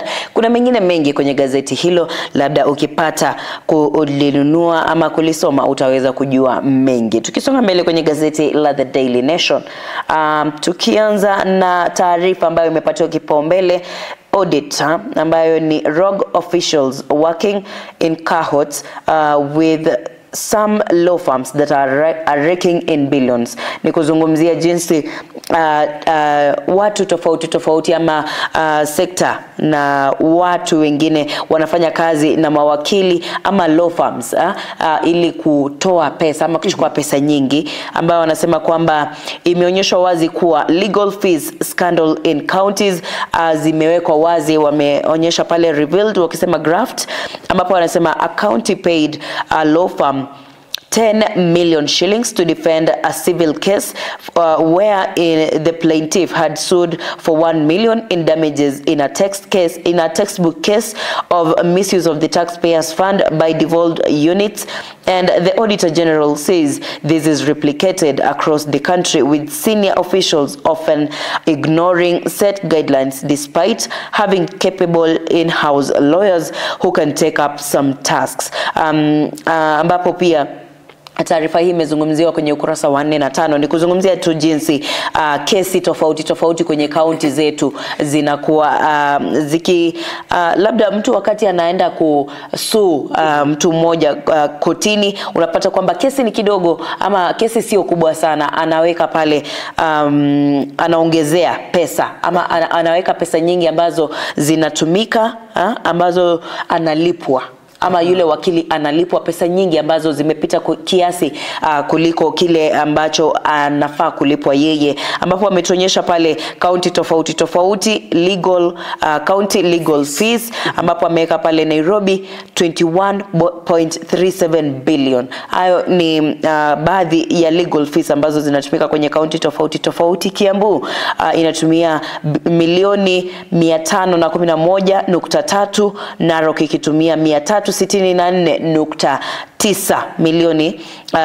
Turkana ikitumia milioni 165.6, Kajiado 79.1, Kilifi milioni 71.57, Vihiga milioni 71.45, Migori milioni 50.3, Kisumu milioni 46, Mandera milioni 45.5, Nandi milioni 36.8, Siaya ikitumia milioni 34.6, Tana River ikitumia milioni 30.7, Kisii ikitumia milioni 29, kaunti ya Uasin Gishu ikitumia milioni 25.5, Busia milioni 8.5, Elgeyo Marakwet ikitumia milioni 2.1, na mwisho Homa Bay ikitumia milioni 11. Ni baadhi ya kaunti ambazo zimetumia hela nyingi kwenye kesi zao ama kutumia mamilioni na mabilioni ya pesa ili kuhakikisha kwamba kesi zao zimesikizwa, lakini wanasema kwamba kesi hizo zinasikizwa na hela hizo ni nyingi sana kwa kusikiza kwa kesi hizo tofauti. Basi taarifa hizo tutakuwa unazipata katika ukurasa wa 4 na ukurasa wa 5 katika gazeti hili la The Daily Nation. Nakumbuka kwamba ni jinsi ambavyo huyu the Auditor General anaonyesha jinsi ambavyo pesa zinatumika katika kaunti zetu kwa njia ambayo haifai. Kwamba mnaye wakili ambaye amebobea na akona uwezo wa kuwakilisha bila kulipa na kesi hiyo katika koti, na maybe pesa zile ambazo zitahitajika kulipa si nyingi jinsi ambavyo zingine zimelipwa pale, kio kwamba ni maswali ambayo yanaibuka. Je, wale ambao wanatuwakilisha wanatumia fedha zetu vizuri ama ni kujilimbikizia tu? Lakini namna gani? Ukipata gazeti hilo utakuwa unasoma mengi. Tukisidi kusonga mbele, ukurasa wa 10 tunaona picha pale ni yake Rais William Samoei Ruto anapojiandaa katika ziara yake ya Mlima Kenya. Pale wanasema hivyo, mwandishi anachapisha kwamba as Ruto's Mount Kenya allies prepare a way, Gachagua men dismisses the tour. Ikiwa wale wendani wake Rais William Samoei Ruto wanapoendelea kuandaa njia katika ziara yake, William Samoei ama rais atakuwa katika eneo lile la Mlima Kenya, basi wale wendani wake Rigathi Gachagua wanaendelea kutupilia mbali safari hiyo rais atakuwa anaifanya kuelekea pale Mlima Kenya. Taarifa ambazo zimeangaziwa katika ukurasa wa 10 katika gazeti hili la The Daily Nation. Kumbuka kwamba juzi kulifanywa mkutano katika ikulu ya rais pale. Viongozi wale ambao walialikwa ni magavana kutoka kaunti zote za Mlima Kenya, na pia tukaona pale mawaziri ambao wameteuliwa, na pia tukaona wale makatibu wa kudumu katika wizara mbalimbali wale ambao wameteuliwa kutoka Mlima Kenya wakifanya mkutano aswa kabla ya rais achaelekea eneo lile la Mlima Kenya, mkutano ambao uliongozwa na rais na naibu wake Profesa Kithure Kindiki, pale wakitaja kwamba yale ambayo yaliangaziwa ni baadhi ya ile miradi ambayo inasemekana kwamba imekwama, ambayo inahitaji serikali ama rais aweze kuifungua ama kuilaunch tena ili iweze kuendelea, na bila shaka yale ambayo mengine wanayataka yafanywe katika eneo hilo la Mlima Kenya. Haya yote tulikuwa tunayafuatilia kwa karibu, tukufahamishe ni kipi kile ambacho kinaendelea, na safari hii ya Rais William Samoei Ruto kuelekea Mlima Kenya pale itakuwa inaanza rasmi siku gani? Na pia kwenye ukurasa wa 48 mwandishi pia anazungumzia kuhusu swala la IEBC ama shughuli inayoendelea ya kumtafuta mwenyekiti wa tume ya uchaguzi na mipaka Erastus Ethekon, Francis Kisinga, Jacob Ngwele na pia Joy Mdivo siku ya jana walipata kuelekea ama kusimama kuketi na kuzungumza na jopo ambalo limesimamia kutafuta mwenyekiti wa tume hiyo ya IEBC. Ni taarifa ambayo ukiangazia hapo ukurasa wa 48 utakuwa unaipata kwenye gazeti la The Daily Nation. Basi tukiendelea kusonga mbele, ukurasa wa 2 na ukurasa wa 3 yale ambayo yameangaziwa pale ni kifo cha mama ambaye alikuwa anapigana na ugonjwa wa kansa ama saratani. Pale anasema kwamba death of a cancer warrior. Taarifa ambazo zimeangaziwa katika ukurasa wa 2 na ukurasa wa 3. Mama huyu ambaye anajulikana kama Lydia aliaga dunia wakati anaendelea kupata matibabu, ikiwa kwamba mwandishi pale anataja kwamba a shortage of crucial radiotherapy as thought vital diagnostic scan to health in the country, ikiwa kwamba kuna baadhi ya vifaa ambavyo vinahitajika kusaidia wagonjwa ambao wako na saratani. Basi vifaa hivyo vikiwa kwamba vingine havifanyi kazi, vingine havipo, na wengine kama vipo basi hela zile ambazo wanaomba kulipa zinakuwa juu zaidi. Basi taarifa hizi zimeangaziwa katika ukurasa wa 2 na ukurasa wa 3 katika gazeti hili la The Daily Nation. Na gazeti hilo la The Daily Nation pia lina gazeti ndogo ndani ambalo linazungumzia masuala ya relationships, ambapo wanauliza should I marry the one I love or the one who loves me? Nikuulize swali hilo. Swali liulize. Unafikiriaje kwanza, labda hata kabla tuzungumzie ama tusome jinsi mwandishi ameandika hapa? Katika mahusiano wale ambao wanaoana ni watu ambao wamependana. Naam. Nakumbuka kwamba ulimwengu huu kuna watu ambao atakupenda kwa sababu ya kitu fulani ama atakuwa anapata something kutoka kwako, na kile ambacho anakipata kidogo either ni mihela ama ni yale tu ambayo anaona ikiwa kwamba anayapata kutoka kwako basi ametosheka na anaendelea tu. Ikiwa kwamba kile ambacho amekipenda kwako kikitokomea ama kitoke tu kiishe, basi hata kupenda tena kwa sababu alikuwa anakupenda kwa sababu fulani. Ni vizuri watu waone ikiwa kwamba wamependana. Lakini nimekupenda, umenipenda, ndio hivyo. Lakini ikiwa kwamba ninakupenda kwa sababu ya jambo fulani, jambo hilo likitokomea, basi mapenzi haya yatakuisha. Hayatakuwa. Lakini kwa sasa nafikiria kwa kizazi cha sasa ni ngumu kujua kama mtu anakupenda ukweli ama huwezi jua intentions za mtu ni gani. Kwa hivyo nafikiria kwa swala hili la mahusiano ni swala ambalo limezungumziwa sana kwenye mitandao, kwenye media. Na pia ukiona jinsi watu wanazungumza, labda inafai kwetu wewe unataka nini? Kwa sababu pia wasichana wengi husema kwamba mimi nataka niolewe na mtu ambaye ananipenda. Mimi sijali kama mimi nampenda. Unaona? kwa sababu huyo ambaye ananipenda atanitunza vizuri. Na mimi nitamtunza, kwa sababu wasichana tunasemekana kwamba sisi tunaweza kusoma kumpenda mtu. Lakini mwanaume hawezi soma kumpenda mwanadada. Ni anakupenda ama hakupendi. Kwa hivyo kwa wasichana wanasema kwamba ni kama wana play safe. Ile wanasema kwamba labda mimi niolewe tu na mtu ambaye ananipenda, kwa sababu huyo najua kwamba yeye angalau kidogo najua tu ananipenda na sitakuwa na shida na yeye. Mimi hata kama simpendi kiwango kile ambacho ananipenda, najua kwamba naweza kufika mahala fulani. Lakini huwezi jua mambo ya mahusiano, kila mtu ana tuseme fikra zake na kila mtu ana preference zake wakati inafika wakati wa kwanza ndoa, kwa sababu ndoa ni tunamwona pale mwandishi akizungumza akisema kwamba none of the above. Anasema you should go for someone who loves you as much as you love. Unaona mwandishi ametujibia hapo swali. Akisema kwamba writes our relationship coach Benjamin Zulu. Tunajua kwamba Benjamin Zulu ni coach ambaye anazungumzia masuala ya mahusiano. Akisema kwamba ili swali ni mwandishi aliuliza, mimi ni muoe yule ambaye ananipenda ama yule ambaye mimi napenda? Benjamin Zulu amesema kwamba oa yule ambaye anakupenda jinsi ambavyo unampenda pia. Mnapendana.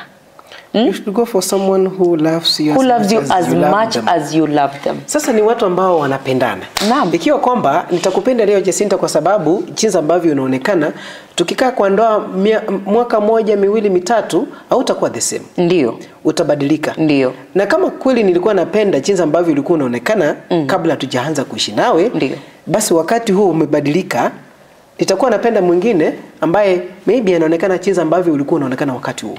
Lakini pia inamaanisha kwamba huyo ambaye hafikirii kama mimi nitabadilika, yeye ana shida, kwa sababu wasichana tunajua kwamba wanaume wengi husema kwamba ulibadilika baada ya kumpata mtoto mmoja, ulijiachilia. Ni sawa, mwanadada huyu hakujiachilia, labda alijifungua, akajifungua, mwili ukabadilika. Kwa hivyo wewe mwanaume, unadhani wewe mwili wako haujabadilika? Ndio maana nasema hivi. Naam. Mpende mtu, mpendane, ndio kwa roho. Usioe mtu kwa sababu ako na sura fulani, kwa sababu yeye anafaa heels, anaonekana njia fulani, sijui anafaa nguo fulani na mtu vizuri. Penda mtu na roho yako na mpendane nyinyi wote. Usiwe mtu kwa sababu ya muonekano, kwa sababu muonekano huenda ukaishi. Ukinipenda kwa sababu umependa mguu wangu, what if nipata ajali mguu wangu umekatika? Utaendelea kunipenda? Ni kweli. Lakini sio swala ambalo linaeleweka kwa kila mtu. Ni kweli. Nafikiria ile ambayo kuna methali, sitaki kuitumia lakini ni kwa sababu ni ya Kisii, lakini wanasema kwamba the more you grow, unajua the more unaendelea kujua vitu mingi, unaendelea kujua masuala ya mahusiano, lazima uingie kwenye relationship, ukue heartbroken kidogo, ulie ndio ujue nilikosea hapa, sifai kumwambia mwanadada, sifai kupigana. Ama unajua wanaume wengi ubishana sana na wanadada, lakini kuna wale ambao wanajua, wanasema wale ambao wamekuwa kwa ndoa, ukiuliza vizuri, ukiuliza mbona ndoa yako imekuwa, nikiangalia kwa mitandao ya kijamii hasa TikTok, unapata mtu anaulizwa mmekuwa kwa ndoa miaka ngapi? Miaka 50, miaka 60. Ni nini ambacho kimewaeka pamoja miaka hii yote? Unapata kwamba mwanaume anasema muacha, ukisikia bibi yako anasema hili, kubaliana nalo. Nadhani kwamba ni jambo ambalo linahitaji mazungumzo zaidi, tujadiliane, tupata wale ambao wamebobea katika swala hilo waweze kuzungumza moja kwa moja, ndiko mpenzi mtazamaji naye apate kunufaika sana. Lakini hilo tutalijadili siku nyingine. Tukiendelea mbele katika biashara, ya kwamba gazeti hili la The Daily Nation ukurasa wa 8 pale kusema kwamba smooth takes off as Kenya Airways posts 5.4 billion shillings net profit. Ya kwamba michezo ambavyo Kenya Airways ama shirika lile la Kenya Airways limekuwa likiendelea kutengeza fedha zaidi, ikiwa kwamba ni zaidi ya shilingi bilioni 5.4 ambazo zimetengezwa. Pale mwandishi akisema kwamba National Carrier posted a record net profit of 5.4 billion for 2024. pale akisema kwamba turns around a turnaround from 22.6 billion losses in 2023, making its first full year of profit in 12 years. Ikiwa kwamba ni heko kwa Kenya Airways, kwamba wametengeza mihela pale ama profit ya shilingi bilioni 5.4 kwa zaidi ya miaka 12 wamekuwa wakitengeza tu.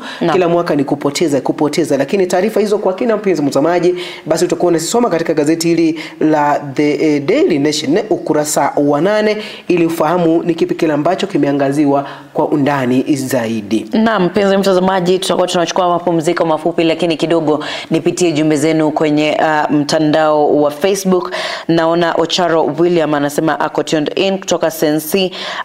Lydia Nyaboke anasema Omwana Lini Mokogoti anasema yuko ndani, anasema ubarikiwe na tubarikiwe sana. Endeleeni kutuma jumbe zenu. Naona pia Omaturi Vincent anasema kutoka Doha Qatar, kufika Bumachoge Borabu ako ndani ya ndani ya kipindi. Andrew Matunda pia na Nyamira Town niko ndani kutoka 6 Salams Club Kenya. Victor Sabonsi pia anasema wifi ya South Mogrango Nyandiwa Salams Club pamoja na mke wangu Naomi Kemunto na pia Embusiringia na wengi sana ambao amewataja pale wako ndani ya kipindi chetu cha Pambazuko siku hii ya Jumatano. Na pale anajulikana kama Shere Kemunto kutoka Makongeni Jogorod, kitaja kwamba msinisahau kunitaja pia. Pia naona asante sana kwa kufuatilia kutoka maeneo hayo ya Mombasa, Jogoo pale. Na endelea kuzidi kufuatilia. Basi tutakuwa tunapata mapumziko mafupi, kisha baadaye tutakuwa tunaendelea na yaliyomo magazetini. Jina langu ni Jeff Nyakundi. Nami ni Jacinta Nyabeta, tunarejea.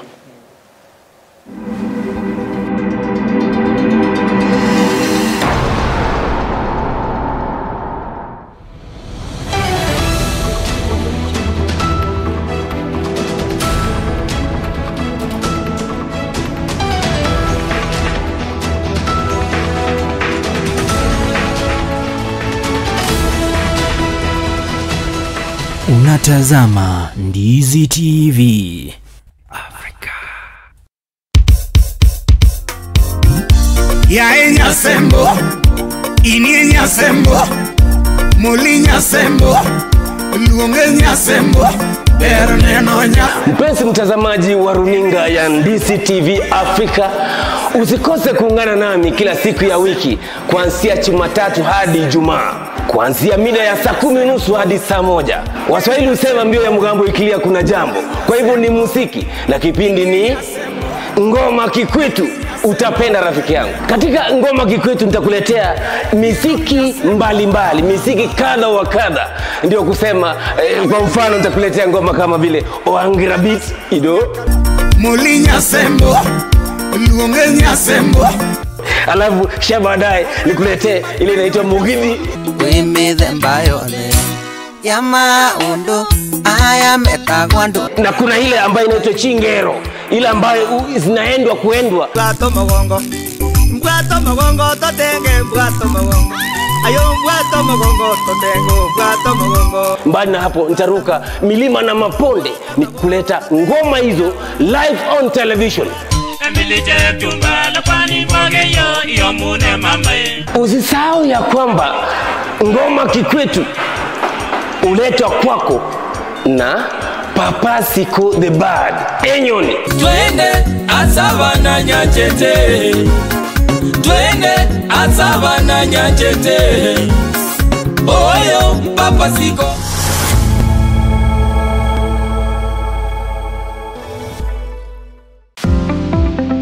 Huduma zinazotolewa katika hospitali ndizo zitakazomfanya mgonjwa kwenda katika hospitali hiyo. Ram Hospital Kisii wana uwezo wa kutoa huduma mbalimbali zikiwemo out and inpatient, MCH clinic au maternity, consultation, pharmacy, rehabilitation, ultrasound, CT scan, x-ray, dental, optical, laboratory services, major and minor surgery, 24-hour ambulance service, occupational therapy, physiotherapy, dialysis na zingine nyingi. Unaweza kulipia matibabu kutumia bima tofauti kama vile AON, Minet, Liason Group, AAR, Trident, Britam, Madison Insurance, APA Insurance. Matibabu kwa wagonjwa waliolazwa ama inpatient yaweza kulipiwa kupitia mfumo wa SHA. My name is Robert Ukogai, Business Administrator, Ram Hospital,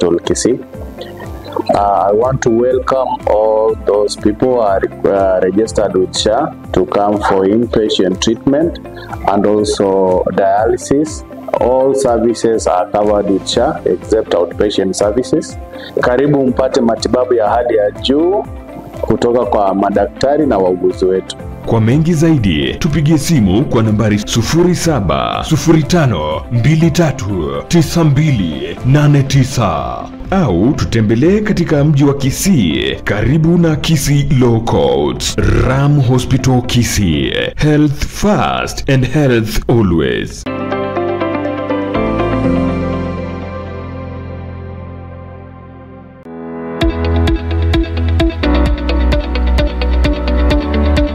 Umekuwa ukitafuta chuo ambacho kipo mahali tulivu, cha kisasa na kinachotoa mafunzo yatakayokuwezesha kupata kazi nyakati hizi, na kina walimu waliohitimu. BAS Camel Park Training College ndicho chuo hicho. Wana courses za diploma na certificate kama housekeeping management, tourism management, food and beverage sales management, fashion design, cosmetology, information communication technology, graphic design, film production, broadcast journalism, marketing management, business management na zingine nyingi. Pia wana short courses kama vile computer packages, front office management, digital marketing, video editing na zingine nyingi. Admission inaendelea. Mwandikie barua msimamizi mkuu wa chuo hicho pamoja na vyeti vyako vya KCSE au result slip. Pia unaweza jisajili mtandaoni kwa tovuti yetu ya www.camelparkcollege.co.ke au upige simu kwa 0755386594 au 0753915354. Tupo katika barabara ya Kisii Kilgoris. Camel Park Training College, empowering excellence, inspiring innovation. Wewe ni fundi wa kujenga nyumba au una nia ya kujenga nyumba? Basi duka la SHA Ceramics ambalo lipo mjini Kisii mkabala na jumba la Mocha Place wanauza bidhaa mbalimbali za ujenzi kama vile mapo tiles, chuma aina mbalimbali, mabati, simiti, PVC ceiling, vioo na cabinets, tangi za kuhifadhia maji, chain links, MDF boards, ceiling boards, rangi aina mbalimbali hadi zile zinachanganywa na kompyuta, bulbs, zulia aina zote, power tools, showers, pump za maji, kufuli, gypsum boards na zingine nyingi. Wapigie simu kwa nambari 0703943972. SHA Ceramics for hardware and sanitary.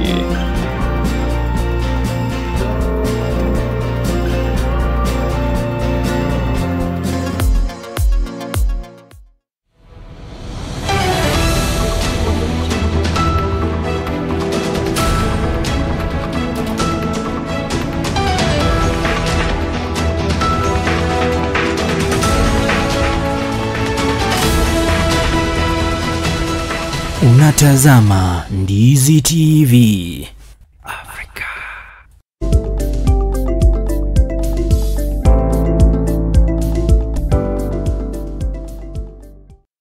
Karibu tena mpenzi mtazamaji wa runinga ya Ndizi TV Africa, tunapoendelea na uchambuzi wa magazeti ikiwa ni siku ya Jumatano. Nimekukatiza. Bana, tuko sambamba tunapoendelea kusonga mbele ikiwa kwamba tunaendelea kukuletea yale ambayo ama taarifa kwamba zimeangaziwa katika magazeti. Kwa sasa hivi tukiangazia gazeti lile la The People's Daily samahani, na lile ambalo limeangaziwa katika ukurasa wa 4 wakitaja kwamba ni promotions hasa kwa maafisa wa polisi. Wanasema kwamba police changes raise eyebrows, ikiwa kwamba yale mabadiliko ambayo yanafanywa katika sekta ya usalama haswa katika maafisa wa polisi kidogo pale yamefanya watu wengine waanze kuuliza maswali. Ikiwa kwamba picha ambayo tunaiona pale ni maafisa wa polisi na yule Douglas Kanja akikagua waride la maafisa hao, ikiwa kwamba ni taarifa utakuwa unasoma kwa undani zaidi katika ukurasa wa 4 katika gazeti hili la The People's Daily. Na pia naona pale ukurasa wa 5 Newsbeat ambayo imezungumziwa pale, queries on 3 billion shillings spending on private university students. Ni kuzungumza kuhusu pesa ya shilingi bilioni 3 ambazo zinatumika kwenye vyuo vikuu vya kibinafsi nchini Kenya kwa wanafunzi. Na kwingineko taarifa ambayo imekuwa ikigonga vichwa vya habari hata tumeiona katika mitandao ya kijamii pale ukurasa wa 9 ni wanaangazia gavana wa kaunti ya Nakuru Susan Kihika ambaye kwa muda sasa hajaonekana katika ama hajaonekana hapa nchini Kenya ama hajaonekana katika ziara yote ile ama akifanya lolote lile, ikiwa kwamba hayumo nchini. Pale mwandishi akitaja kwamba katika ukurasa wa 9 yule mwakilishi wa kina mama pale anasema kwamba let Kihika nurse her twins in peace. Hebu muachilie gavana akafanye nini? Kwa Kiswahili tutasema kwamba kuwalea watoto wake mapacha ambao aliwazaa. Na inasemekana kwamba alizaa katika nchi ile ya Marekani, na hapo ndipo anaendelea kuwalea watoto wake, kisha baadaye wakati wake ukifika wa kurejea basi atakuwa anarejea hapa nchini. Jacinta, ninalo swali. Hebu kwanza zungumza ndiposa nikuulize swali. Mimi nafikiria kwamba Susan Kihika kama alienda kujifungua ni sawa, anafaa kupatiwa muda wa kupumzika kidogo, sababu tunajua kazi ya uongozi wa kaunti mzima ni kazi nzito. Na tukiona kama Susan Kihika alienda kujifungua, basi anapaswa kupumzika kidogo ndipo arudi. Sijui labda ni kwa sababu watu wanaona kwamba amekaa sana ama hawajamuona kwa muda mrefu. Kujifungua kuna mambo mengi. Kuna mambo mengi. Inaweza kuwa ni health issues, inaweza kuwa unajua pia kuna postpartum depression, lakini huwezi kujua kwamba ni nini kimemweka pale Susan. Na kama alijifungua, mambo ni mengi yanabadilika. Na anafaa kupumzika. Kwa maoni yangu anafaa apumzike mpaka wakati ako tayari kurudi kufanya kazi. Tunajua kwamba labda mtu hawezi tosheka kupumzika, lakini kwa sababu amekuwa kazini muda mrefu, kuchukua miezi 2 mitatu, kwa sababu tunajua ni mapacha, bado anaweza chukua muda wa pia unajua alijifungua mapacha ambao atakuwa na wachunga. Lakini kabla ama baada ya kuchunga mapacha hawa, yeye mwenyewe pia anafaa kujichunga, kwa sababu pia sasa akirudi kama hayuko sawa, watu wataanza kusema Kihika hayuko sawa, atolewe ofisini labda kwa sababu hawezi fanya kazi yake vizuri. Kwa hivyo labda tunamharakisha, lakini hatujui haswa ni nini kinachoendelea. Basi pale tunaona katika gazeti hili wanazungumza hivyo, mwandishi anasema kwamba magavana ama baadhi ya wabunge wanawake kwa kumuunga mkono ama wanataka wamemunga mkono seneta wa kaunti ya Nakuru kwa kumtakia ama kwa kutaka Susan Kihika ambaye amekuwa kwa changamoto za kugawa muda kati ya kazi na uongozi na pia na malezi ya watoto wake ambao waliwazaa ama mapacha wake pale. Na bila shaka naona pale anasema kwamba wanawake wabunge wanasisitiza kuwa ni muhimu kwa jamii kutoa usaidizi kwa wanawake wanapokuwa katika majukumu ya familia na kazi. Basi jinsi ambavyo wewe umetaja. Na swali linakuwa hivi. Je, utahitaji muda upi ule? Tuseme kwamba umejifungua, unahitaji muda upi ule ambao wewe ukae pale nyumbani upumzike kisha baadaye urejee kazini? Nafikiria ni jambo ambalo huwezi sema unahitaji muda fulani kwa sababu kila mtu ana mwili wake, kila mtu ana matokeo tofauti kulingana na jinsi uzazi unampeleka. Unajua kuna wale ambao labda wanaifanya kwa mara ya kwanza, wengine labda wanajifungua kwa mara ya 3, mara ya 5. Lakini pia huwezi jua complications ambazo zinakuja nayo. Kwa sababu labda mtu anaweza jifungua alafu ugonjwa fulani umshike, ama anaweza jifungua alafu ashindwe chunga mtoto huyu. Labda hajaelewa, labda ako peke yake.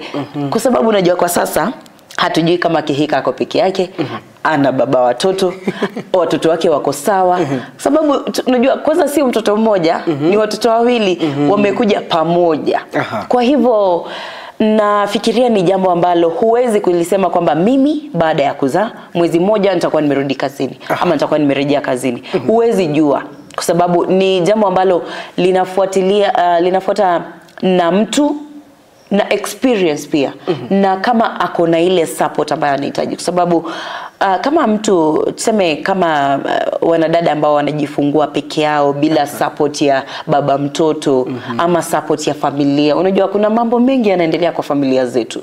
Kwa hivyo kama mtu hana ile support ya familia yake ama watoto wanamsumbua ama hajapata, yani kuna kuelewa kwingi, yani kuna mambo mengi ambayo yanadetermine kurudi kwake kazini, na pia anaweza harakisha kurudi kazini.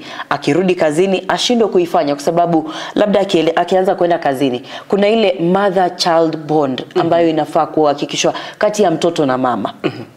Inafaa izingatiwe pia, na ni jambo ambalo huwa linasaulika. Hata baba mzazi pia anafaa kuwa pale ili pia yeye pia azoe kuwa na mtoto wake. Naam, ahusike kwa malezi yao.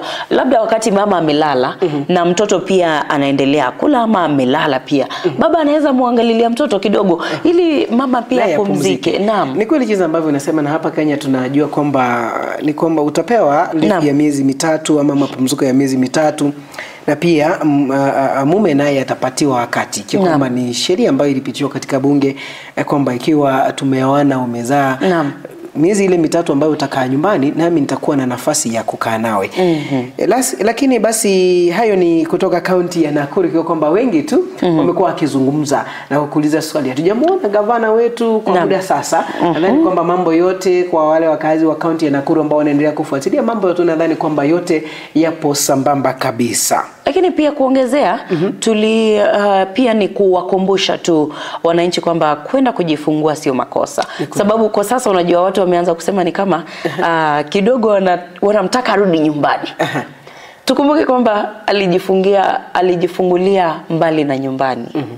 Kwa hivyo yupo kwenye a new country ambayo ina new rules, ambayo iko na new culture. Kwa hivyo yeye kurudi nyumbani ama yeye kujifungulia kule hamna makosa yoyote. Ni kweli. Na hiyo ndio labda watu wanafaa kuelewa. Sio makosa kwenda kujifungulia huko nje. Sio makosa kujifungua kama kiongozi, kwa sababu pia unajua kuna kesi chake Kawira Mwangaza. Tuliona pale ukiangalia wakati mara ya kwanza wakati Kawira Mwangaza alikuwa aondolewe ofisini, lakini hakuondolewa. Wakati ungesikia wazee wa kule wa Meru wakianza kuzungumza wakisema kwamba wakimtusi kwa lugha yao, wakisema kwamba anapaswa wanataka yeye ashike mimba, aende nyumbani, atulie. Na asiposhika mimba, wao wenyewe walikuwa mpatie mimba, lakini walizungumza vibaya. Ndio. Kwa njia mbaya. Siwezi taja ile lugha ambayo waliitumia kwa sababu haikuwa lugha mzuri. Kwa hivyo hawa wazee kuzungumza hivyo ni kama walikuwa wanasema kwamba wanataka Kawira Mwangaza ashike hiyo mimba alafu labda ashindwe kutekeleza majukumu ya uongozi wa Meru ama wa kaunti hiyo ya Meru. Lakini ni kuwakumbusha tu kwamba kujifungua sio jambo mbaya. Ni kuleta kiumbe mwingine duniani. Na ni jambo la kufurahia. Ni kweli kabisa. Jinsi ambavyo tunaendelea kusonga mbele, ukurasa wa 8 katika gazeti hili la The People's Daily ni kwamba Kisinga trashes claims he was dismissed from judiciary. Pale yule mmoja wale ama baadhi ya wale ambao wanawania wenyekiti wa tume ya IEBC, bwana Kisinga, wakati alifika mbele ya jopo lile ambalo linawapiga msasa, alitaja kwamba yale ambayo ametaja kwamba yeye aliondolewa kutoka judiciary kama mmoja wa wafanyakazi pale si jambo la ukweli, ni uongo ambao ulikuwa unazungumzwa. Ni taarifa ambayo imeangaziwa katika gazeti hili la The People's Daily ukurasa wa 8. Naam, hayo ni ama hizo ni baadhi ya taarifa ambazo zimepatiwa kipaumbele kwenye gazeti la The People's Daily. Tukisonga mbele kwenye gazeti la mwisho ya siku ya leo, gazeti la Taifa Leo, tunaona pale habari ambayo imepatiwa kipaumbele ni ya Rigathi Gachagua. Tumemwona pale ama unaona picha yake Rigathi Gachagua kama anazungumza na hisia, sababu tunaona amefunga macho ni kama ana emphasize point fulani ama jambo fulani. Tunaona pale mwandishi anasema kwamba Gachagua akanyaga breki.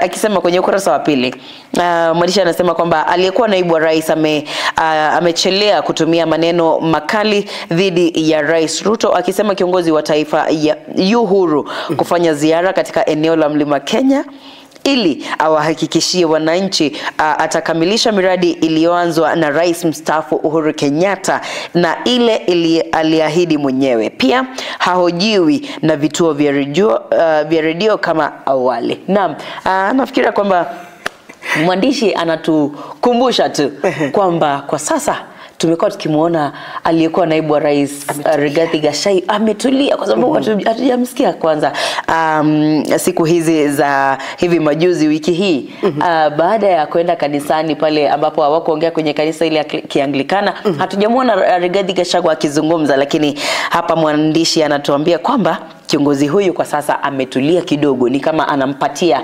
nafasi Rais Ruto atawale kidogo, na akisema kwamba yeye hana shughuli, ni kama hata mzuia rais kuenda Mlima Kenya, lakini iwapo ataenda pale Mlima Kenya anahitaji kuzungumzia kuhusu miradi iliyofunguliwa na Rais Uhuru Kenyatta na pia miradi ambayo amekuwa akihaidi wa Kenya.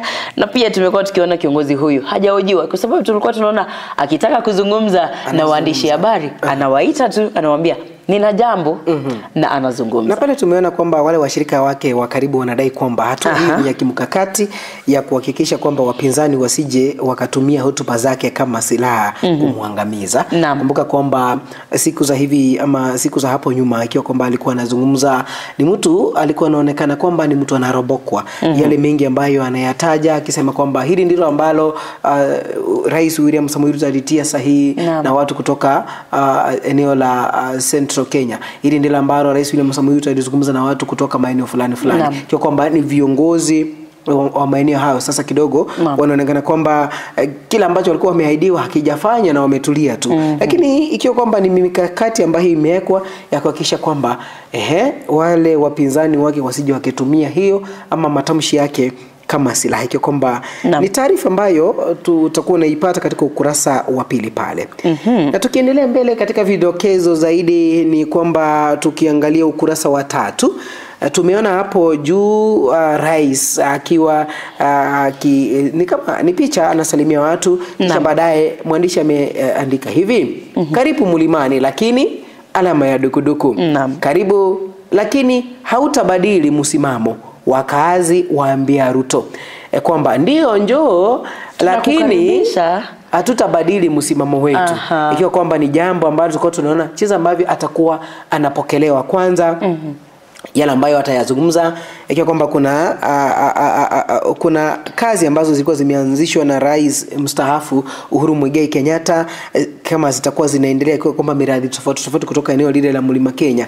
Je, itakuwa inaendelea? Ni taarifa ambazo ulikuwa unaisoma katika ukurasa wa 3 katika gazeti hili la Taifa Leo. Na katika vidokezo vingine vingi tunaona ukurasa wa 3, Tuju aripoti Koome kwa tume ya EACC, ambapo anasema kwamba aliyekuwa waziri aliwasilisha malalamishi kuhusu madai ya ukiukaji wa maadili kwenye tume hiyo ya IEBC. Tumekuwa tukiona Koome akipata ama akipigwa vita na watu wengi kwa sasa, na tunaona kwa sasa Tuju ameripoti pia kwa ICC kwamba Koome kwa madai ya ukiukaji wa maadili.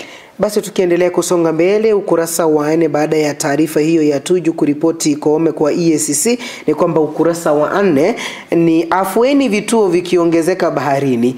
Vituo vya mafuta vinavyoelea baharini Lamu vimeleta afueni kwa wawekezaji. Kwa kwamba ni taarifa ambazo zimeangaziwa katika ukurasa wa 4. Ukipata gazeti hili la Taifa Leo basi utakuwa unasoma zaidi, kwa kwamba wale ambao ni wawekezaji hapa nchini, hasa wale ambao wanavuna mafuta pale bahari Hindi, basi wanaendelea kufurahia zaidi na wamepata afueni kubwa sana. Taarifa hizo utazipata katika ukurasa wa 4. Na kwenye taarifa za kimataifa tunaona Misri yatoa pendekezo kutuliza Gaza, ambapo mwandishi amezungumza kuhusu Misri imewataka Hamas kuachilia mateka 5 kila wiki kwa majuma mawili. Ni taarifa ambayo utaipata kwenye ukurasa wa 8 kwenye gazeti la Taifa Leo. Na tukiendelea kusonga mbele ni kwamba ukurasa wa 19 taarifa za spoti hapa nchini Kenya ni kwamba Gor Ingwe kuchezea ugani Nyayo ziko hatarini kuzuiwa uwanjani humo hadi baada ya AFCON fujo zikitokea. Ikiwa kwamba ni yale ambayo yamekuwa yakishuhudiwa ikiwa kwamba timu hizi mbili, timu ile ya Gor Mahia na ile timu ya Ingwe zikipatana, basi baada ya michezo hiyo unapata kwamba mashabiki huwa nao wanapokezana ngumi, kurushiana mawe na pia kuharibu baadhi ya sehemu za uwanja ama maeneo yale ambayo wanachezea, ikiwa kwamba sasa huenda wakakatazwa kutumia uwanja wa Nyayo hadi wakati AFCON zitakuwa zimekamilika hapa nchini Kenya. Ni taarifa ambazo tutakuwa tunazipata katika ukurasa wa 19 katika gazeti hili la Taifa Leo.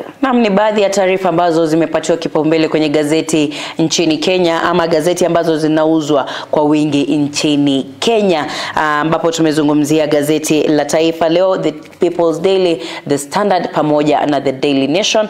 Na kwa sasa labda tuangazie tu masuala ambayo yameonekana kwenye gazeti zote ama maudhui tofauti ambayo yamejitokeza kwenye gazeti hizi. Tukianza na maudhui ya kisiasa ambayo yameonyeshwa kuhusu Rais William Ruto pamoja na Rigathi Gachagua, na pia safari yake ama ziara yake ya Rais Ruto kuelekea Mlima Kenya ambayo inaendelea kupangwa, imezungumzia pia kwenye gazeti hizi.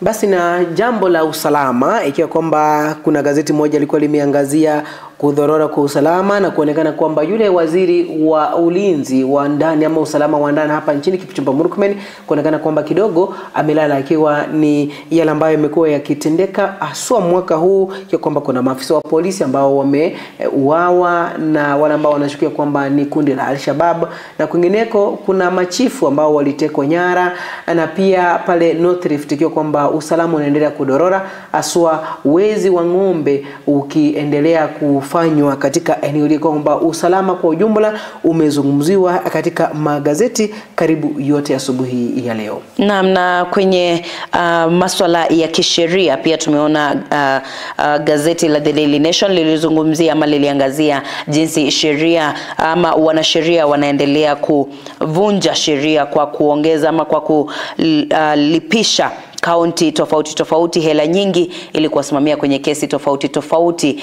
kwenye kaunti hizo. Basi tumeona jinsi ambavyo siasa zimeangaziwa pale, mabadiliko ya kisiasa hapa nchini Kenya. Tumeona pale safari ya kama ziara yake Rais William Samoei Ruto ambayo atakuwa anaifanya pale Mlima Kenya, na mkutano ambao alikuwa ameufanya hiyo juzi na wale magavana kutoka kaunti zote pale Mlima Kenya, bila shaka akafanya na mawaziri ambao wameteuliwa kutoka eneo lile na makatibu wa kudumu, kwa kwamba siasa zinaendelea kubadilika hapa nchini Kenya. Tukimuona yule Rigathi Gachagua kidogo pale akienda pole aswa kwa mikutano ambayo amekuwa akiifanya, na pia vikao vya wanahabari ama mahojiano ambayo amekuwa akiyafanya na wanahabari, ikiwa kwamba ni muonekano mpya jinsi ambavyo siasa za Kenya zinaendelea kubadilika hapa na pale. Na pale mwandishi kwamba alikuwa amezungumza akisema kwamba dhamira ya kutangaza na kutetea msimamo wa serikali kuhusu upinzani, hasa kuwatetea watu wa Mlima Kenya, jinsi ambavyo amekuwa akitaja huyu aliyekuwa naibu wa rais Geoffrey Rigathi Gachagua. Na kwenye maudhui ya afya tunaona pale wakizungumzia kuhusu kifo cha mwanamke mmoja ambaye amekuwa akipigana na saratani, ambapo aliweza kuaga dunia. Na pia tuliona pia kutoka kwenye masuala ya afya tunaweza kumuongeza gavana wa kaunti ya Nakuru Susan Kihika ambaye pia ameangaziwa pale akiguzia tu kidogo, ambapo wakilishi wote ama women reps walisema kwamba anapaswa kupatiwa muda kidogo ama muda mwingine wa kupumzika kabla arejee kazini. Na kwingineko swala ambalo pia limeangaziwa pale ni kiuchumi na pia masuala ya mafuta bandarini, hasa eneo lile la Pwani, na pia utekelezaji wa sheria, ikiwa kwamba inachukua nafasi muhimu ama ni jambo ambalo limeangaziwa katika gazeti hili ama magazeti asubuhi, bila kusahau ulinzi ama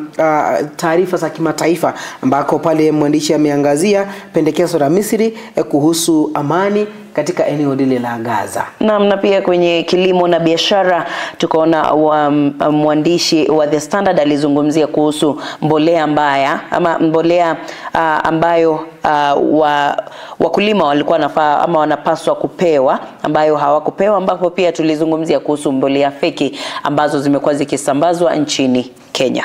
Basi hayo ndiyo baadhi ya yale ambayo tumeangazia katika magazeti asubuhi ya leo. Tukao tunachukua mapumziko mafupi, kisha baadaye tukirejea kuna mawili matatu ya rubaza kimataifa, kisha baadaye tukao tunatamatisha kipindi. Kumbuka kwamba utakuwa unatufuata katika mitandao ya kijamii, utanipata kama Jeff Nyakundi. Nami Jacinta Nyabeta, tunarejea kwa muda usiokuwa mrefu.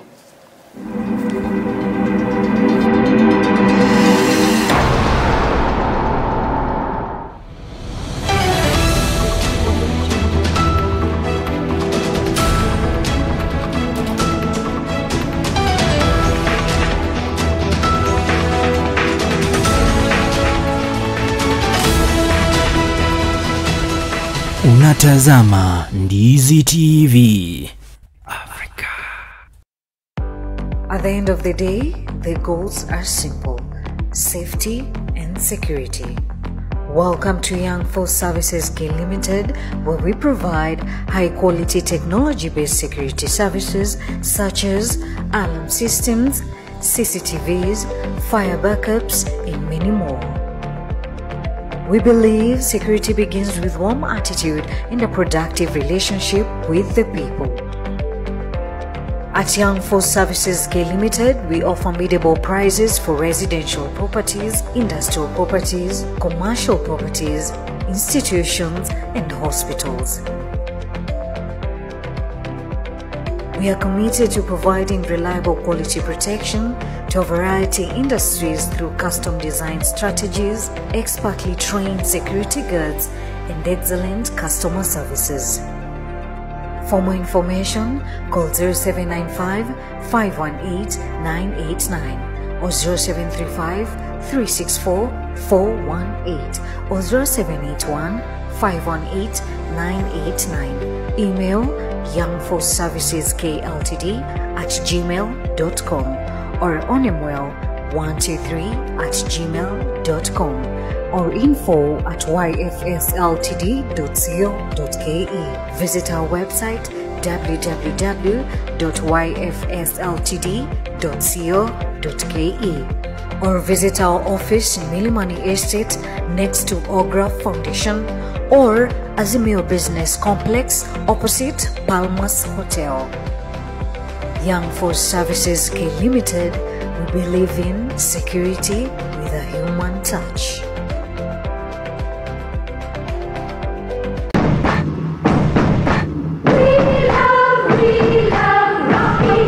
Shule ya kutoa mafunzo ya uendeshaji wa magari ya Rocky Driving School wana huduma mbalimbali za mafunzo ya uendeshaji wa magari. Unaweza jifunza class A2, B1, B automatic, B professional, C light truck, D1 ambayo ni PSV, uendeshaji wa matatu 14 sita, D2 PSV, uendeshaji wa magari ya aina ya bus, CE heavy truck, F PWD kwa watu walio na ulemavu.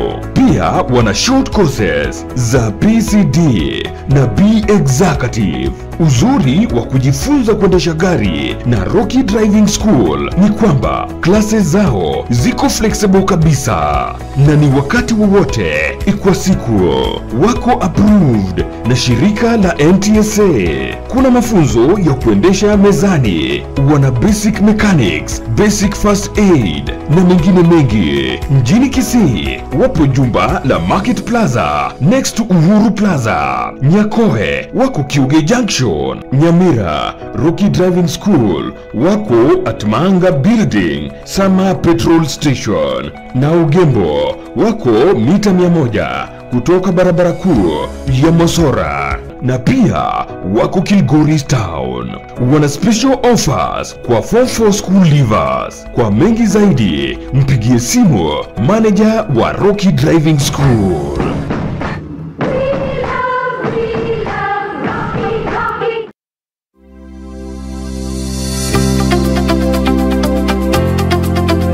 Ram Training College ni chuo cha mafunzo ya udaktari kilicho mjini Kisii. Kina courses kama vile Diploma in Nursing ambao usajili wake wa mwezi wa 3 na mwezi wa 4 unaendelea. Katika usajili wa mwezi wa 9 na mwezi wa 10 kuna courses kama vile Diploma and Certificate in Clinical Nutrition and Dietetics, Diploma and Certificate in Medical Social Work, Certificate in Theatre Technology, Diploma in Community Health na Certificate in Community Health Assistant. Kuna uwezekano wa kupata mkopo wa HELP na mafunzo ya HTC NASCOP yanaendelea na usajili wake. Tupo katika hospitali ya Ram, ghorofa ya 3 karibu na mahakama ya Kisii Law Court, huku tawi lingine likiwa karibu na chuo cha KMTC na kanisa la Deliverance. Tupigie simu kwa nambari 0721332105 kwa mengi zaidi. Welcome to Ram Medical Training College. Ram Training College. We provide quality service and uphold high intellectual values.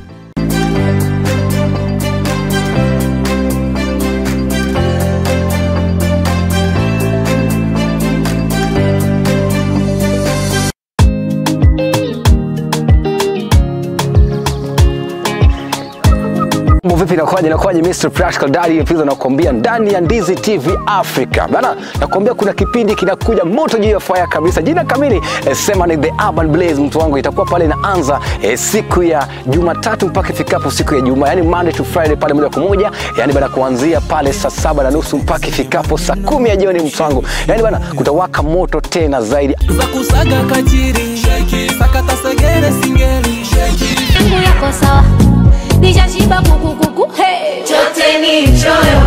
Pale hivyo tukianza show pale siku ya Monday, itakuwa pale hivyo tunaanza na yani check up kidogo, unaambia kwamba wewe nani, ukiwa area gani, alafu natupata kwa njia gani pale moja kwa moja. Alafu tena kingine itakuwa ni stories pale kuongelea wasanii. Kifika siku ya Tuesday ndio hivyo kabisa after check up itakuwa tunazungumzia msanii ambao anafanya kazi nzuri pale. Alafu siku ya Wednesday ni siku ya watoto, yani wasichana nakwambia. Siku ya Thursday inakuwa ni TBT, alafu ikifika pale siku ya Friday inakuwa pale ni yani bana nakwambia ma request kali kabisa. Kwa hivyo nakwambia bana hapana kosa kutune tune in zaidi pale ndani ya Ndizi TV Africa. Call me Mr. Practical, they do call me Daddy Episode.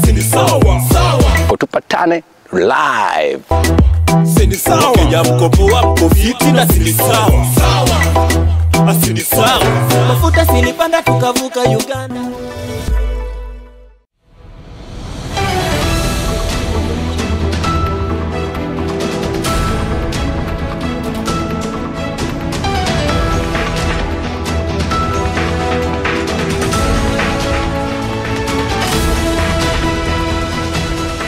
Unatazama Ndizi TV Africa.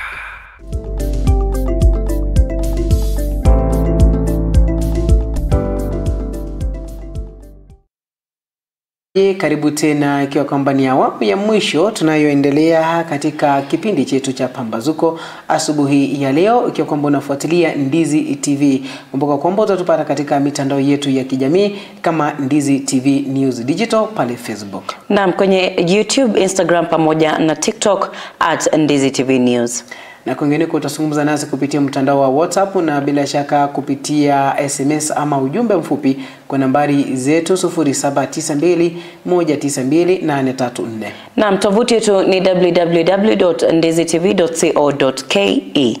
Basi bila shaka yale ambayo yametokea katika rubaa za kimataifa ni kwamba tangia waasi wa Machi 23 wanaodaiwa kusaidiwa na nchi ile ya Rwanda kuchukua mji muhimu katika eneo lile la mashariki mwa Kongo, basi Jumuiya ya Afrika Mashariki na ile ya SADC zimekuwa zikijaribu kuzipatanisha pande hizi mbili bila mafanikio.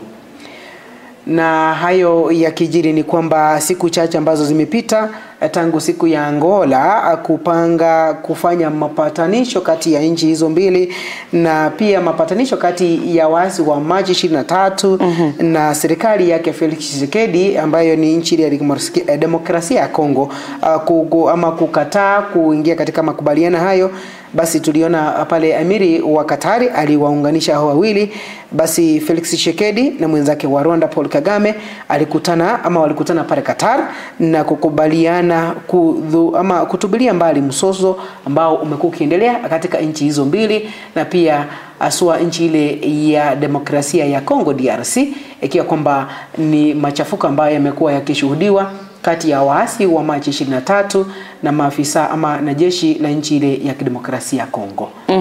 Na pia kwenye habari nyingine za kimataifa, Urusi na Ukraine zimekubaliana kusitisha mashambulio kwenye bahari Nyeusi na miundombinu ya nishati, ambapo makubaliano hayo ambayo sasa yatatoa afueni katika usafirishaji wa nafaka. Na pia hata hivyo licha ya kubalia mpango huu, Urusi inasema kuwa makabiliano haya yataweza kutekelezwa pale tu nchi hiyo itakapoondolewa vikwazo katika sekta yake ya kilimo.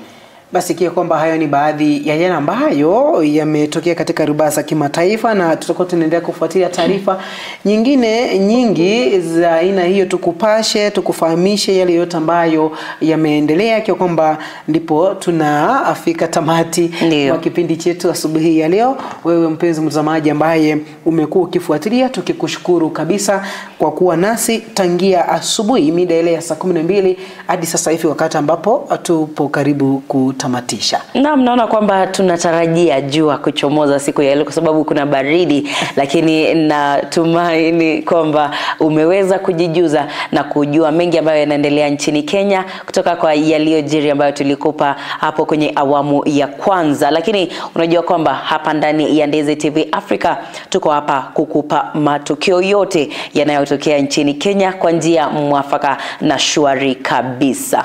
Tutakuwa tunamalizia hapa.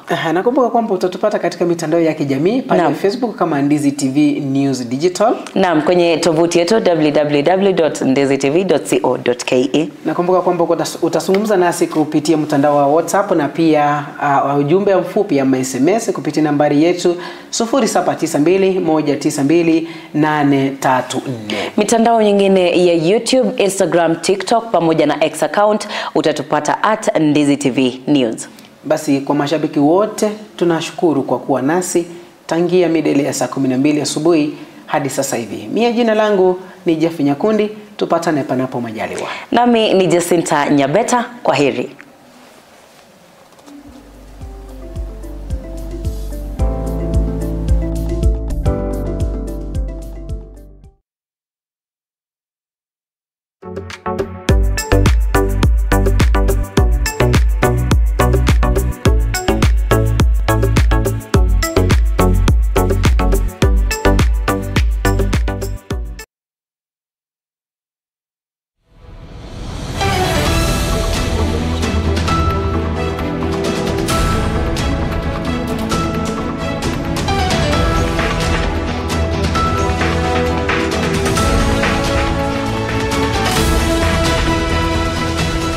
Unatazama Ndizi TV.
Unatazama Ndizi TV.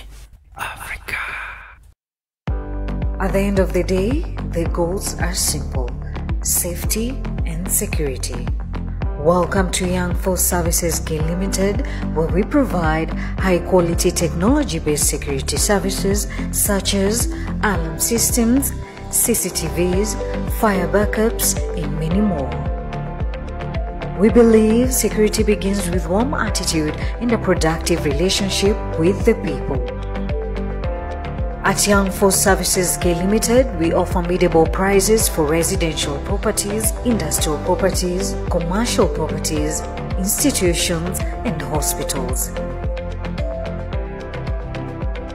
We are committed to providing reliable quality protection to a variety of industries through custom design strategies, expertly trained security guards, and excellent customer services. For more information, call 0795 518 989 or 0735 364 418 or 0781 518 989. Email youngforceservicesk@gmail.com or onemwell123@gmail.com or info@yfsltd.co.ke. Visit our website www.yfsltd.co.ke or visit our office in Milimani Estate next to Ogra Foundation or Azimio Business Complex opposite Palmas Hotel. Young Force Services K Limited, we believe in security with a human touch.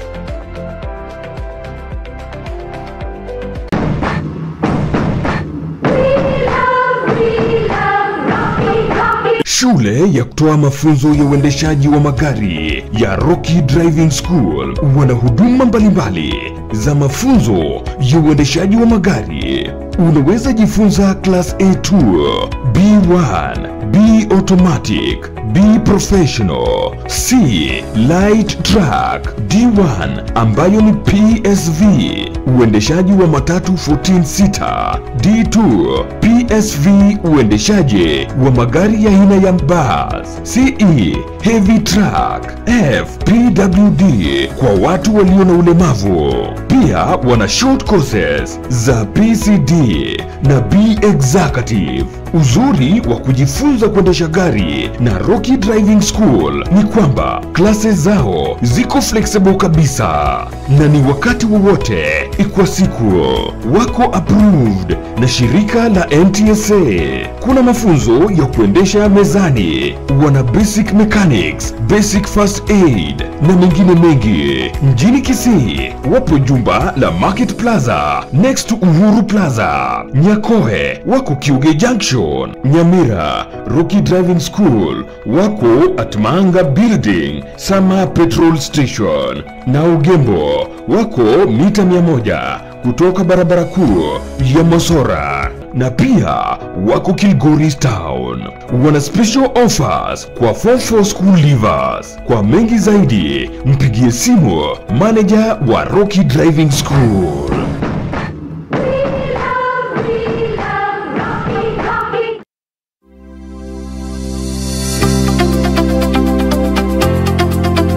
Ram Training College ni chuo cha mafunzo ya udaktari kilicho mjini Kisii. Kina courses kama vile Diploma in Nursing ambao usajili wake wa mwezi wa 3 na mwezi wa 4 unaendelea. Katika usajili wa mwezi wa 9 na mwezi wa 10 kuna courses kama vile Diploma and Certificate in Clinical Nutrition and Dietetics, Diploma and Certificate in Medical Social Work, Certificate in Theatre Technology, Diploma in Community Health na Certificate in Community Health Assistant. Kuna uwezekano wa kupata mkopo wa HELP na mafunzo ya HTC NASCOP yanaendelea na usajili wake. Tupo katika hospitali ya Ram, ghorofa ya 3, karibu na mahakama ya Kisii Law Court, huku tawi lingine likiwa karibu na chuo cha KMTC na kanisa la Deliverance. Tupigie simu kwa nambari 0721332105 kwa mengi zaidi. Welcome to Ram Medical Training College. Ram Training College. We provide quality service and uphold high intellectual values.